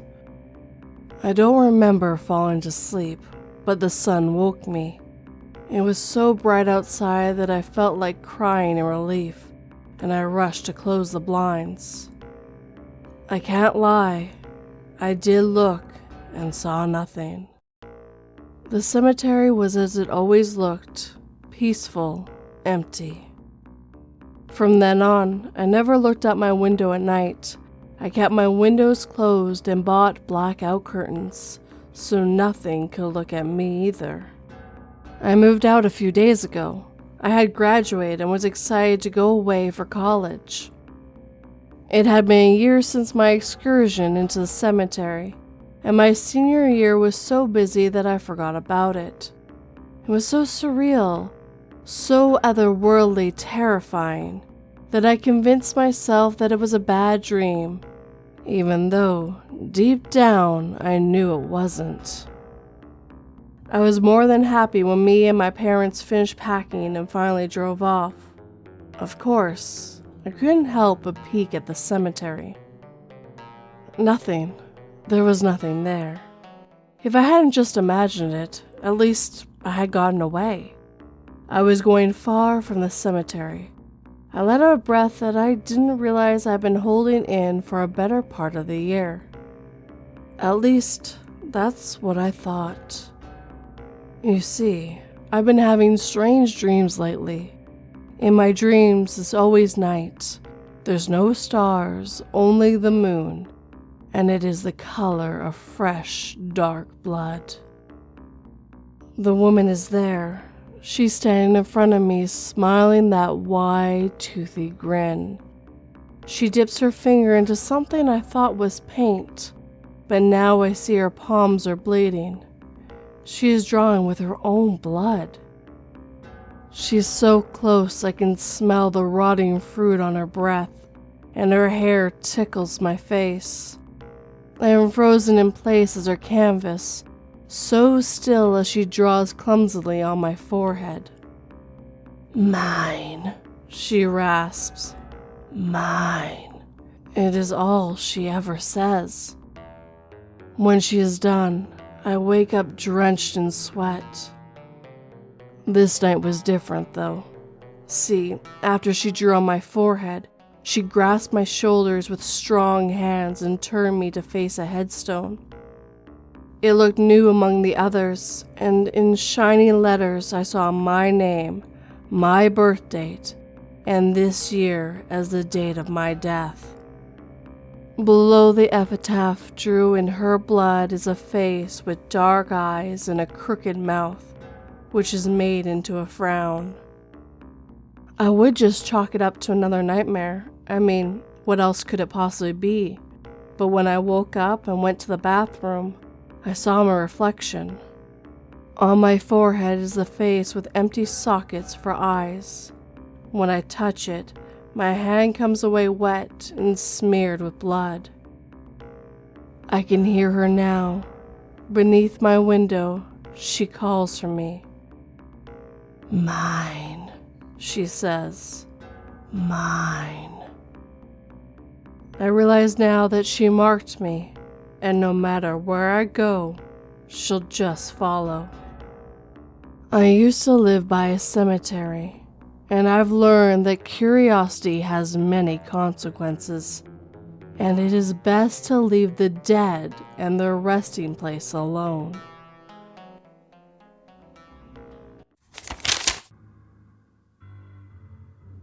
I'm sorry, but we can't let you on board without a reservation. It's against our company policy. I stood there speechless as the nearly empty lifeboat floated away, leaving the rest of us here to sink into the endless abyss. There's something wrong with my new tiny house. By Panine. The recent trend in tiny house builds intrigued me. Everything from turning a shed into a home, a shipping container, or even a van fascinated me.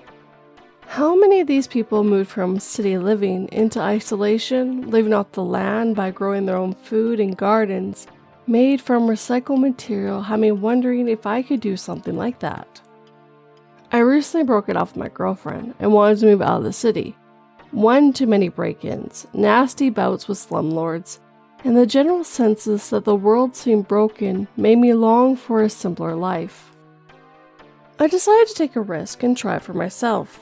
I first inquired about suitable land that allowed for city water and electric hookup. My friend Mikhail referred to me to reach out to a friend of his father's, Dave. I know that it had loads of property in the wood area not far from Columbus.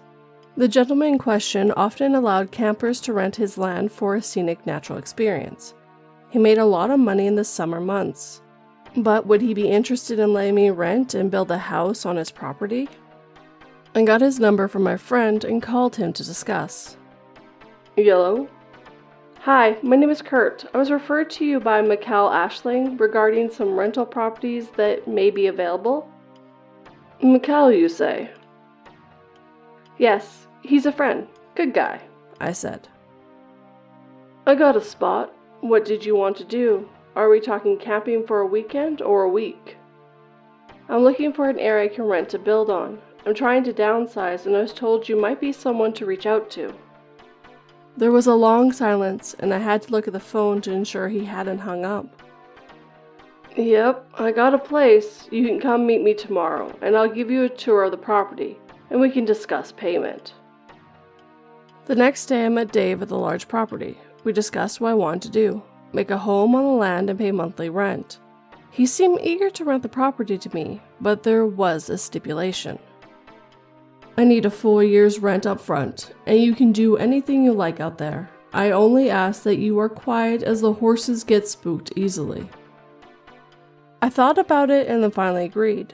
Dave said he would even help me by getting me in contact with one of his contractor friends.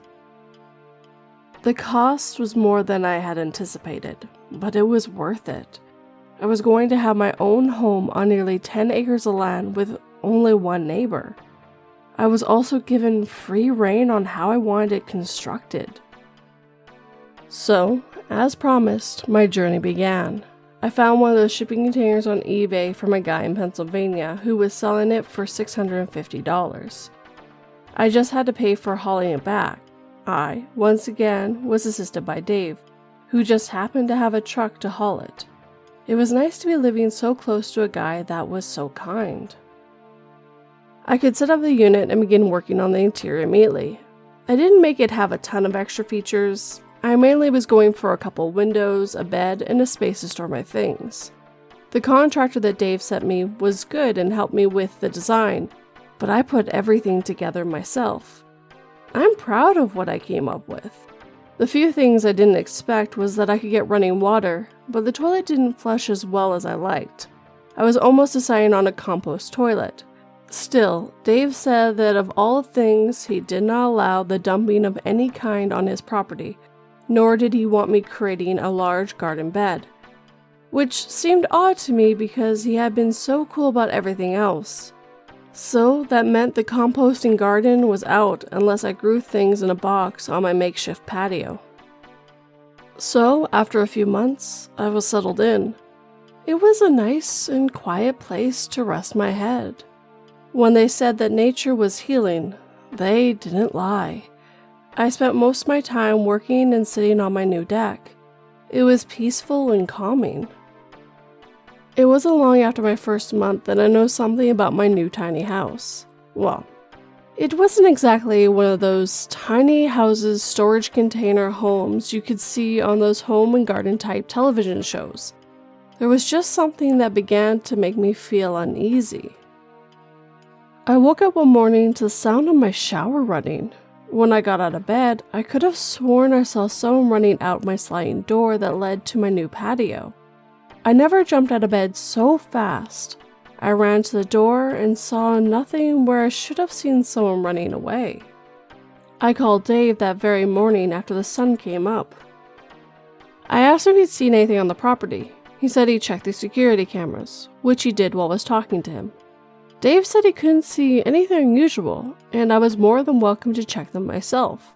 He even offered to install one for me. Again, here was this guy that was so nice and polite. Yet I opted not to take him up on the offer. Instead, I decided to install my own. I got one that required a phone app and had infrared availability. I still needed to get it delivered to my new residence. Instead, I had a new camera delivered to the post office box that I set up when I moved in. Once I installed it, I could do nothing but wait. Then I waited some more. Actually, I waited about a week or so, and nothing. Perhaps I was losing my mind. Maybe what I had seen that morning was just me dreaming. That could have explained what I had seen. I was asleep when the second incident occurred, and my phone woke me up. My cell had several notifications from the camera app. I sat up in bed and clicked on the first notification. All I could see was what looked like two eyes that appeared off the deck of my tiny house. I skipped past it, assuming it was a deer. The second notification was that of a shadow, but I couldn't make out what it was. The third notification? I clicked on it, and there was nothing there. I clicked on the last one, and it was completely black. I was annoyed, but went back to sleep. The next day, I had to go into the city for work. We had some big meeting that required me to show up in person. I sat in a large auditorium taking notes from the CEO about security changes we had to make on our work computers. I was trying to pay attention when my phone dinged. I looked down, and there was another notification from the camera app. This time I saw what looked like a woman with shaggy hair and hardly any clothes on. She was standing staring at my patio doors. She wasn't moving. She just stood there. Within a few moments she had moved closer, but I didn't see her walk. She just appeared. Then in the background, it looked like something or someone was standing behind her. At that point, the camera went black. I can't tell you the feeling I got from watching her. I didn't know if she was flesh and blood, a ghost, or something else. I drove home after my meeting in a state of panic. I was concerned with my safety, but also wondering if I was overreacting. It may be a curious camper from one of Dave's other rentals. I pulled onto the property. I saw Dave, and he waved as I pulled past him towards the drive next to the newly created tiny house. That's when I saw something strange. One of the planter boxes set up on the patio railing for some of the herbs was knocked over. I picked it up and cleaned it up the best I could. I noticed someone standing behind me and turned to see Dave shaking his head. Looks like we got raccoons. You gotta be careful when you're planting things. That's why I said no gardens. I can't tell you the number of times we tried, but the missus and I never got anything going. We tried putting fences up around it, but whatever lives out here always gets into it. I thanked Dave and watched him return to his house and go inside. I placed the planter box back on the deck railing, hoping it would stay put this time. That's when I noticed something. There was what looked like a hole under my tiny new house. Could it have been an animal? I have to set up a few traps and relocate whatever it was. I certainly didn't need an infestation of groundhogs or rabbits. I put my briefcase inside my house, locked my door, and went to shower. I was staying in the shower for a while when the water suddenly shut off on me. What the hell? I grabbed a towel and went to investigate. When I went to look outside to see what could have stopped the water, I saw a man standing on my deck. Only it wasn't just any man, it was Dave, and only he didn't look like himself. He looked disheveled and broken, with a furious expression on his face. "Hey, Dave, is everything okay? The water just shut off." I stood standing there half naked. Dave said nothing and then walked around the other side of the house. I followed him, but this was the crazy part. He disappeared. He completely disappeared.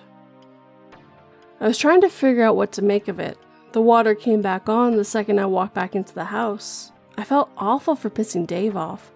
Only something didn't feel right. I asked him about it the next day when I went into town. I was driving my car and stopped while he was carrying animal feed to his cows. "I just want to apologize for anything I could have done to make you angry," I said, looking at him. Dave just stared at me puzzled. "Sorry, I don't think you've ever done anything disrespectful. You pay your utilities, take care of things around here, and you paid your rent for the next 10 months. You must be mistaken." He chuckled. "No, when the water shut off, you stood on my patio and looked so pissed off." "Kurt, I have no idea what you're talking about." Now it was my turn to be puzzled. I have no idea what I'm supposed to think. Could Dave have multiple personalities? Does he black out on a regular? I don't believe that is the case. I don't really know where to go from here. I'm not terrified, but after that conversation with Dave later that night, I was awoken again by the app on my phone. At that very moment, it gave me a live feed of that woman staying outside. Still, only when I look out onto the patio was nobody there. The next day, I noticed that the hole near my patio looked bigger than it was. That was about 3 weeks ago, and so far, no new weird occurrences have happened. I'm not sure what to think. If anything new happens, I'll be sure to write more.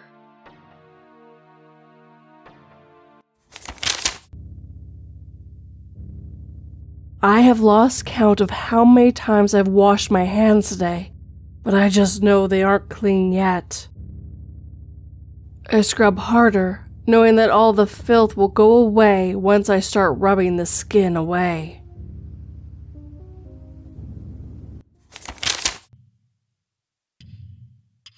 My Husband is Not My Husband by Alt Moon VTN. My husband is not my husband.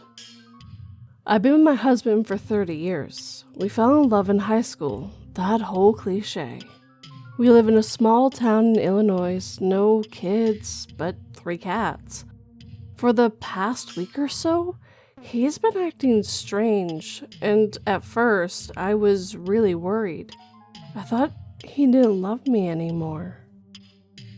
It started with him not talking to me as much. Usually, he tells me everything. We are best friends. I thought maybe he just wasn't feeling well, that work was stressing him out. Then he was saying things that weren't right. Saying his boss, Jess, at work was getting married, but his boss name is Kevin, and he's an old guy, about 85 and widowed. But maybe Kevin retired and this Jess took over and he forgot to tell me. It was just overall giving me bad feelings, and I couldn't really explain it until today. I'm writing this as an example to tell people that what the government is saying is true. I never trusted the government, but you know, most sane people don't. Today started normal. The sun rose at 6:52 a.m. after I'd already gone out of bed. It's Saturday, but I'm so used to getting up early for work that I just get up early every day. I made coffee, sat on the couch, and turned on the news. My husband usually gets up around 8 or so on the weekends, so I usually just sit around, read, or watch TV until he wakes up, and then we make breakfast and decide what we are doing. This past week of him being weird made me on edge, so when he walked out of the bedroom, wide awake and dressed at 7:05 a.m., my fear for the day started. Good morning, babe. He didn't ever call me babe. He called me donut as an ode to our first date at a cafe, where I ordered a donut and he said that a donut isn't a good lunch. Morning, you're up early. I smiled anyway, let him kiss me, and then he disappeared in the kitchen. When he was out of sight, I returned my attention to the news. And when I did, a message was on the bottom of the screen. If you believe that your loved one is not who they are supposed to be, remain calm and leave your home immediately. I stare as the message continues scrolling on the bottom of the screen. You are not crazy. They are not your loved one. You are in danger. I blinked a few times. The second Jacob walked into the living room, the message stopped scrolling. I'm going to shower, and then we can go out for breakfast. He says. He showers exclusively at night, and we never go out for breakfast anymore. Okay, hon. I smile and cup my mug in my hands. When he turns the corner, my eyes snap back to the screen. Leave your home immediately and find the officer at the end of the street. We know who they are. This has to be some kind of practical joke. Is it April 1st? The government will remove the machine in place of your loved one. We are working on finding your family. What the fuck? Okay, at this point, I was scared. Either it was a joke or I was in danger, and I didn't want to find out the hard way. So, in my bathrobe and slippers, I turned the TV off and set my half cup of coffee down. The shower is still running. But when I stood and made my way to the front door, it stopped. Not even 2 minutes after it was turned on. I stopped 2 steps from the door. When I turned around, Jacob was right there. I jumped. He had a very over-exaggerated worried look on his face, almost unnatural. You startled me, I laughed, my heart racing. Is this my husband? I kept trying to examine him, but the way his body and face looked was so unsettling I couldn't stare. Where were you going? He asked, monotone. Nowhere. I thought I heard someone on the porch. God, I'm glad I can think fast because he believed it.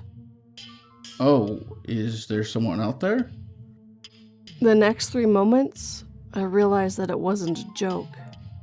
Because when Jacob turned to go to the front door, he glitched.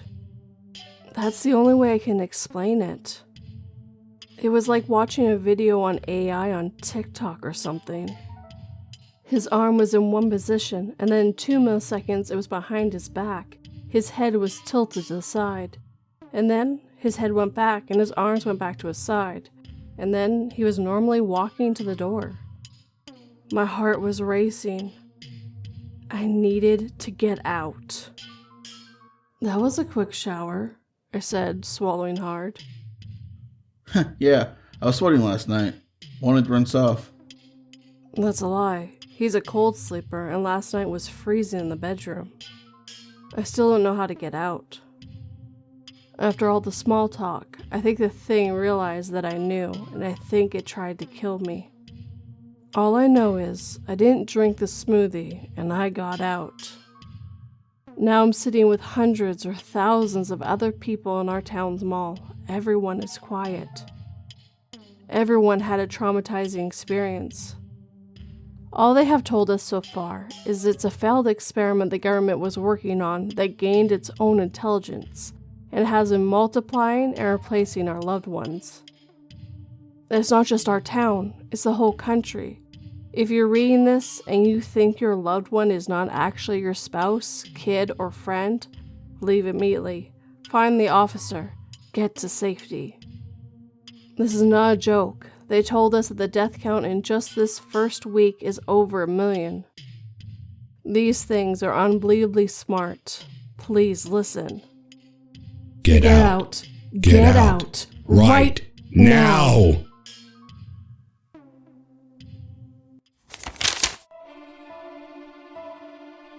The world excitedly waited for the historic quote to be said by the first man to step foot on Mars. But we stayed quiet when he said, "Why are the remains of pregnant women here?"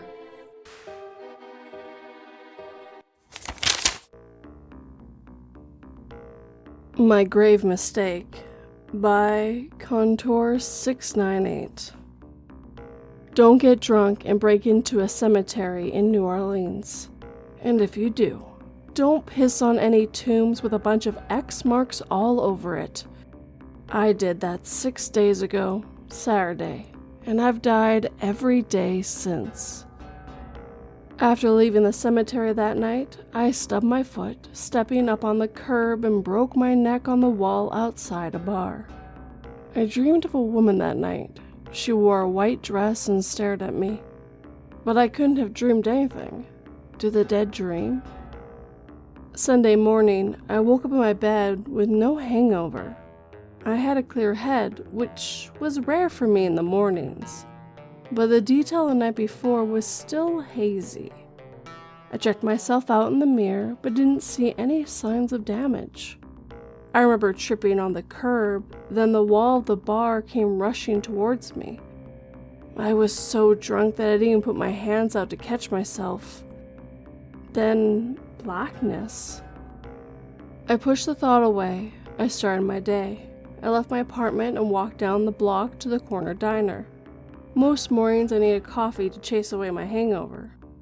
No hangover that morning, but the craving was still there.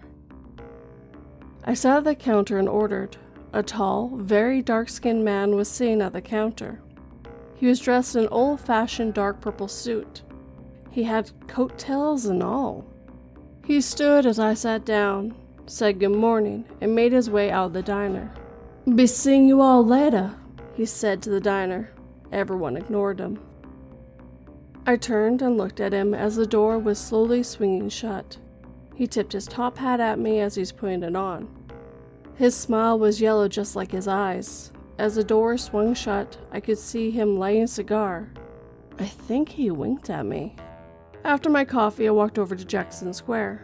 Maybe the fortune tellers could tell me something. They all turned me away. The real ones did, at least. You can tell which ones are real. After that failure, I walked back towards the river. A carriage horse got spooked by some tourists lighting firecrackers and caved the side of my head in with a kick. Monday, I woke up again in my bed. This was really happening. I searched the news, but there was no story about a horse killing anyone on Decatur Street. I gave in and decided that the only thing for me was to get nice and drunk.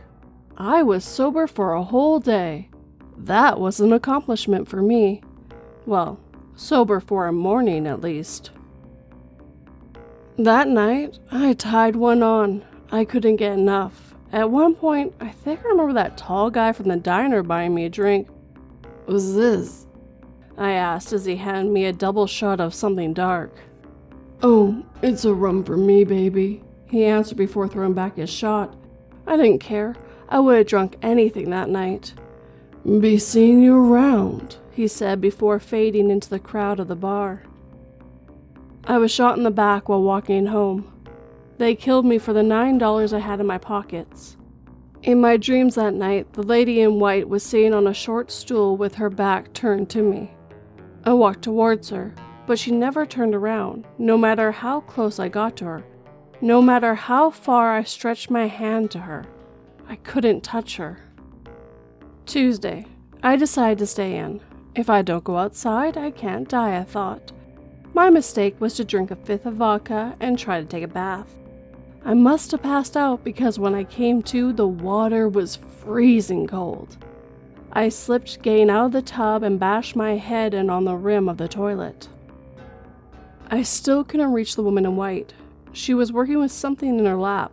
Every time I walked around to the front of her to see what she was doing, I would just be looking at her back again. Wednesday, I believed the bed would be my sanctuary. Surely nothing bad can happen to me in bed. Things were going well until I smelled the smoke and heard the sirens. The fire must have started in an apartment below me.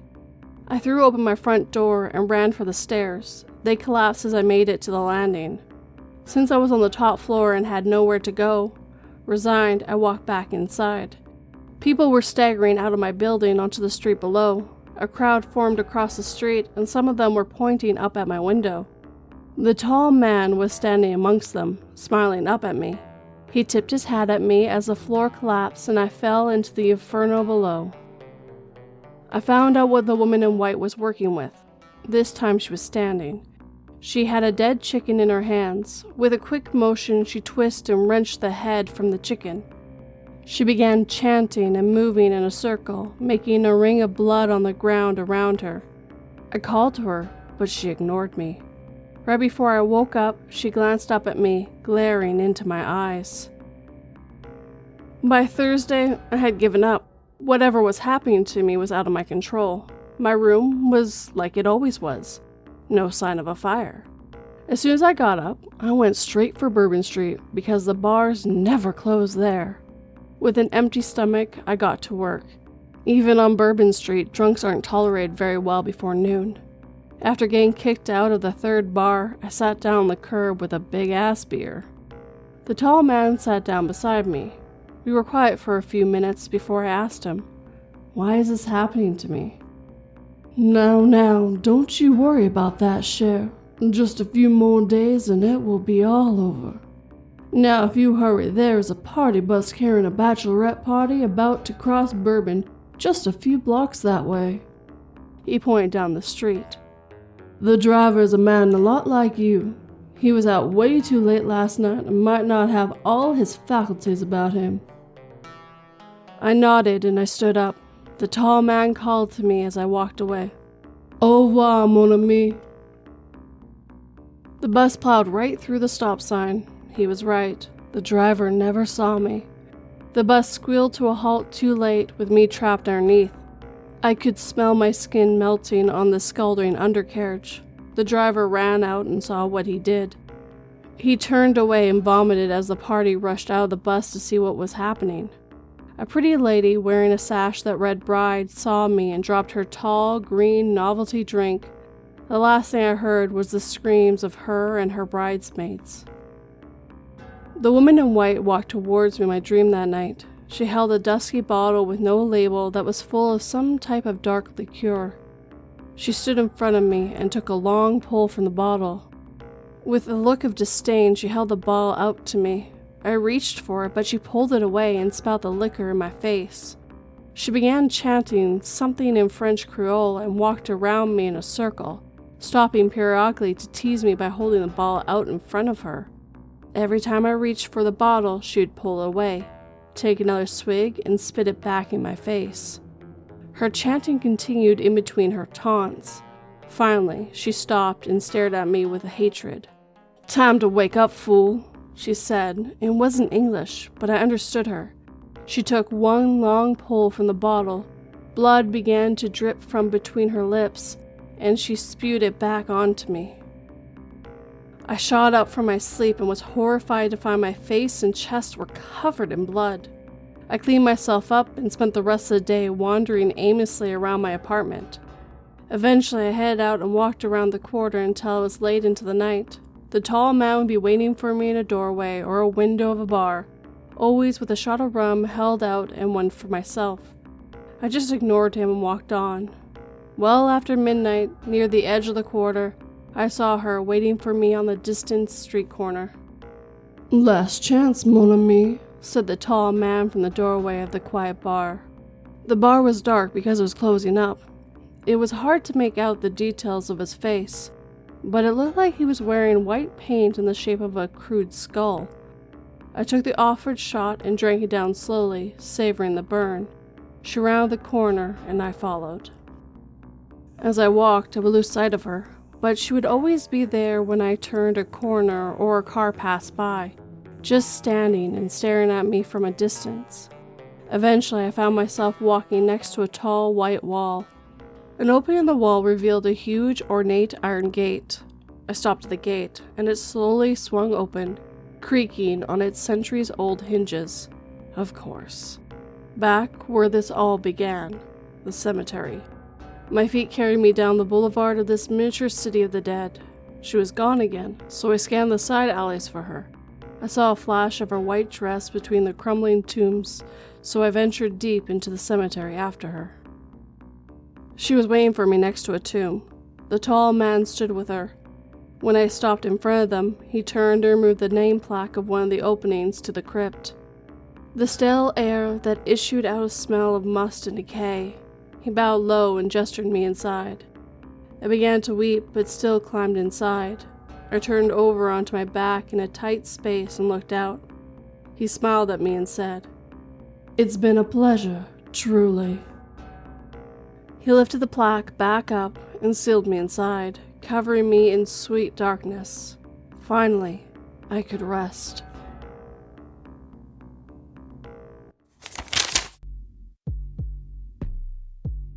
Jesus Christ, Sarah! I can't believe you actually convinced me to ride this fucking thing. I laughed, breathing a sigh of relief as the roller coaster finally came to a complete stop. As the ringing in my ears began to settle, I finally noticed the panicked voices of the crowd around me, turning my head to find my friend was gone.